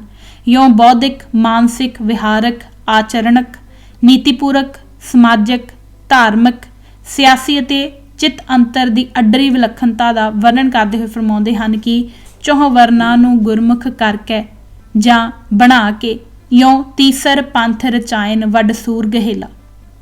ਸੱਚਾ, ਨਿਰੋਲ, ਨਿਰਾਲਾ ਅਤੇ ਜੋ ਨਾ ਰਲੇ ਰਲਾਇਆ ਦੀਆਂ ਵਿਸ਼ੇਸ਼ਤਾਈਆਂ ਨਾਲ ਗੁਰੂ ਨਾਨਕ ਗੁਰੂ ਗੋਬਿੰਦ ਸਿੰਘ ਜੀ ਨੇ ਇੰਜ ਨਿਜ ਪੰਥ ਚਲਾਇਓ ਖਾਲਸਾ ਧਰ ਤੇਜ ਕਰਾਰਾ ਦੀ ਵਿਆਖਿਆ ਨਾਲ ਸਪਸ਼ਟ ਹੀ ਸਮਝਾ ਦਿੱਤਾ ਹੈ ਕਿ ਇੰਜ ਗੁਰੂ ਨੇ ਇਸ ਸ੍ਰਿਸ਼ਟੀ ਤੇ ਪ੍ਰਚਲਿਤ ਸਾਰੀਆਂ ਹੀ ਮਤਾਂਤਰਾਂ ਤੋਂ ਆਪਣੇ ਪੰਥ ਹਿੱਤ ਸਭ ਤੇ ਫਤਿਹ ਹਾਸਲ ਕਰ ਸ਼ਬਦ ਜਿੱਤੀ ਸਿੱਧ ਮੰਡਲੀ ਕਿ ਤੋਸ ਆਪਣਾ ਪੰਥ ਨਿਰਾਲਾ ਰਾਹੀਂ ਵਾਹਿਗੁਰੂ ਜੀ ਕਾ ਖਾਲਸਾ ਵਾਹਿਗੁਰੂ ਜੀ ਦੇ ਹੁਕਮ ਨਾਲ ਹੀ ਵਾਹਿਗੁਰੂ ਜੀ ਦੀ ਰਜ਼ਾ ਅਨੁਸਾਰ ਪ੍ਰਗਟ ਕੀਤਾ ਹੈ। ਇੰਜ ਕਰਨ ਤੋਂ ਪਹਿਲਾਂ ਗੁਰੂ ਨਾਨਕ ਨੇ ਸਾਰੀਆਂ ਪ੍ਰਚਲਿਤ ਅਧੀਨਤਾਵਾਂ ਨੂੰ ਹਮੇਸ਼ਾ ਲਈ ਵਿਨਾਸ਼ ਕਰਨ ਅਤੇ ਮਾਰਨ ਤੋਂ ਬਾਅਦ 12 ਪੰਥ ਮਿਟਾਏ ਕੈ ਗੁਰਮੁਖ ਪੰਥ ਵੱਡਾ ਪ੍ਰਤਾਪੈ 4 ਵਰਨ ਗੁਰਸਿੱਖ ਕਰ ਗੁਰਮੁਖ ਸੱਚਾ ਪੰਥ ਚਲਾਇਆ। ਚਿੱਤ ਅੰਤਰ ਦੀ, ਮਾਨਸਿਕਤਾ ਦੀ, ਸਰੀਰ ਦੀ, ਕਰਮ ਦੀ, ਧਰਮ ਦੀ, ਕਰਮਕਾਂਡਾਂ ਦੀ, ਪਾਖੰਡ ਦੀ, ਪੁਜਾਰੀਅਤ ਦੀ, ਨਿਰੰਕੁਸ਼ਤਾ ਦੀ, ਰਾਜਤੰਤਰ ਦੀ, ਭਾਵਰਥ ਇਹ ਕਿ ਹਰ ਪ੍ਰਕਾਰ ਦੀ ਗੁਲਾਮੀਅਤ ਤੋਂ ਆਜ਼ਾਦ ਕਰਵਾ ਕੇ ਗੁਰੂ ਨਾਨਕ ਨੇ ਮਨੁੱਖਤਾ ਨੂੰ ਨਿਰਭਉ ਅਤੇ ਨਿਰਵੈਰ ਸਮਾਜ ਦੀ ਠੋਸ ਧਰਤੀ ਤੇ ਲਿਆ ਖੜਾ ਕਰ ਸੁਤੰਤਰ ਹੋਂਦ ਨੂੰ ਮਨੁੱਖਤਾ ਵਿੱਚ ਪ੍ਰਵੇਸ਼ ਕਰਵਾ ਕੇ ਇੰਜ ਆਪਣਾ ਨਿੱਜ ਪੰਥ ਨਾ ਬਣਾ ਕੇ ਇਸ ਨੂੰ ਅਕਾਲ ਦਾ ਪੰਥ ਬਣਾ ਕੇ ਮਾਰਿਆ ਸਿੱਕਾ ਜਗਤ ਵਿੱਚ ਨਾਨਕ ਨਿਰਮਲ ਪੰਥ ਚਲਾਇਆ। ਫਿਰ ਇਸ ਨੂੰ ਅੱਡਰਾ ਵਿਲੱਖਣ ਆਦ ਸੁਤੰਤਰ ਅਜਿਹਾ ਅਖੰਡ ਰੂਪ ਪ੍ਰਦਾਨ ਕੀਤਾ ਹੈ ਕਿ ਗੁਰਮੁਖ ਪੰਥ ਨਿਰੋਲ ਨਾ ਰਲੇ ਰਲਾਈਏ। ਇਸ ਪੰਥ ਨੂੰ ਆਦ ਸ਼ਕਤੀ ਦਾ ਸਰੋਤ ਬਣਾਉਣ ਹਿੱਤ ਫਿਰ ਅਜਿਹੀ ਨਿਓਕਲਸ ਅਣੂ ਸ਼ਕਤੀ ਅਤੇ ਹੋਂਦ ਬਖਸ਼ਿਸ਼ ਕੀਤੀ ਕਿ ਇਹ ਆਦ ਸ਼ਕਤੀ ਦਾ ਪ੍ਰੇਣਤਾ ਕਾਇਮ ਹੋ ਜਾਵੇ। ਵਾਲੋਂ ਨਿੱਕਾ ਆਖੀਐ ਗੁਰਪੰਥ ਨਿਰਾਲਾ।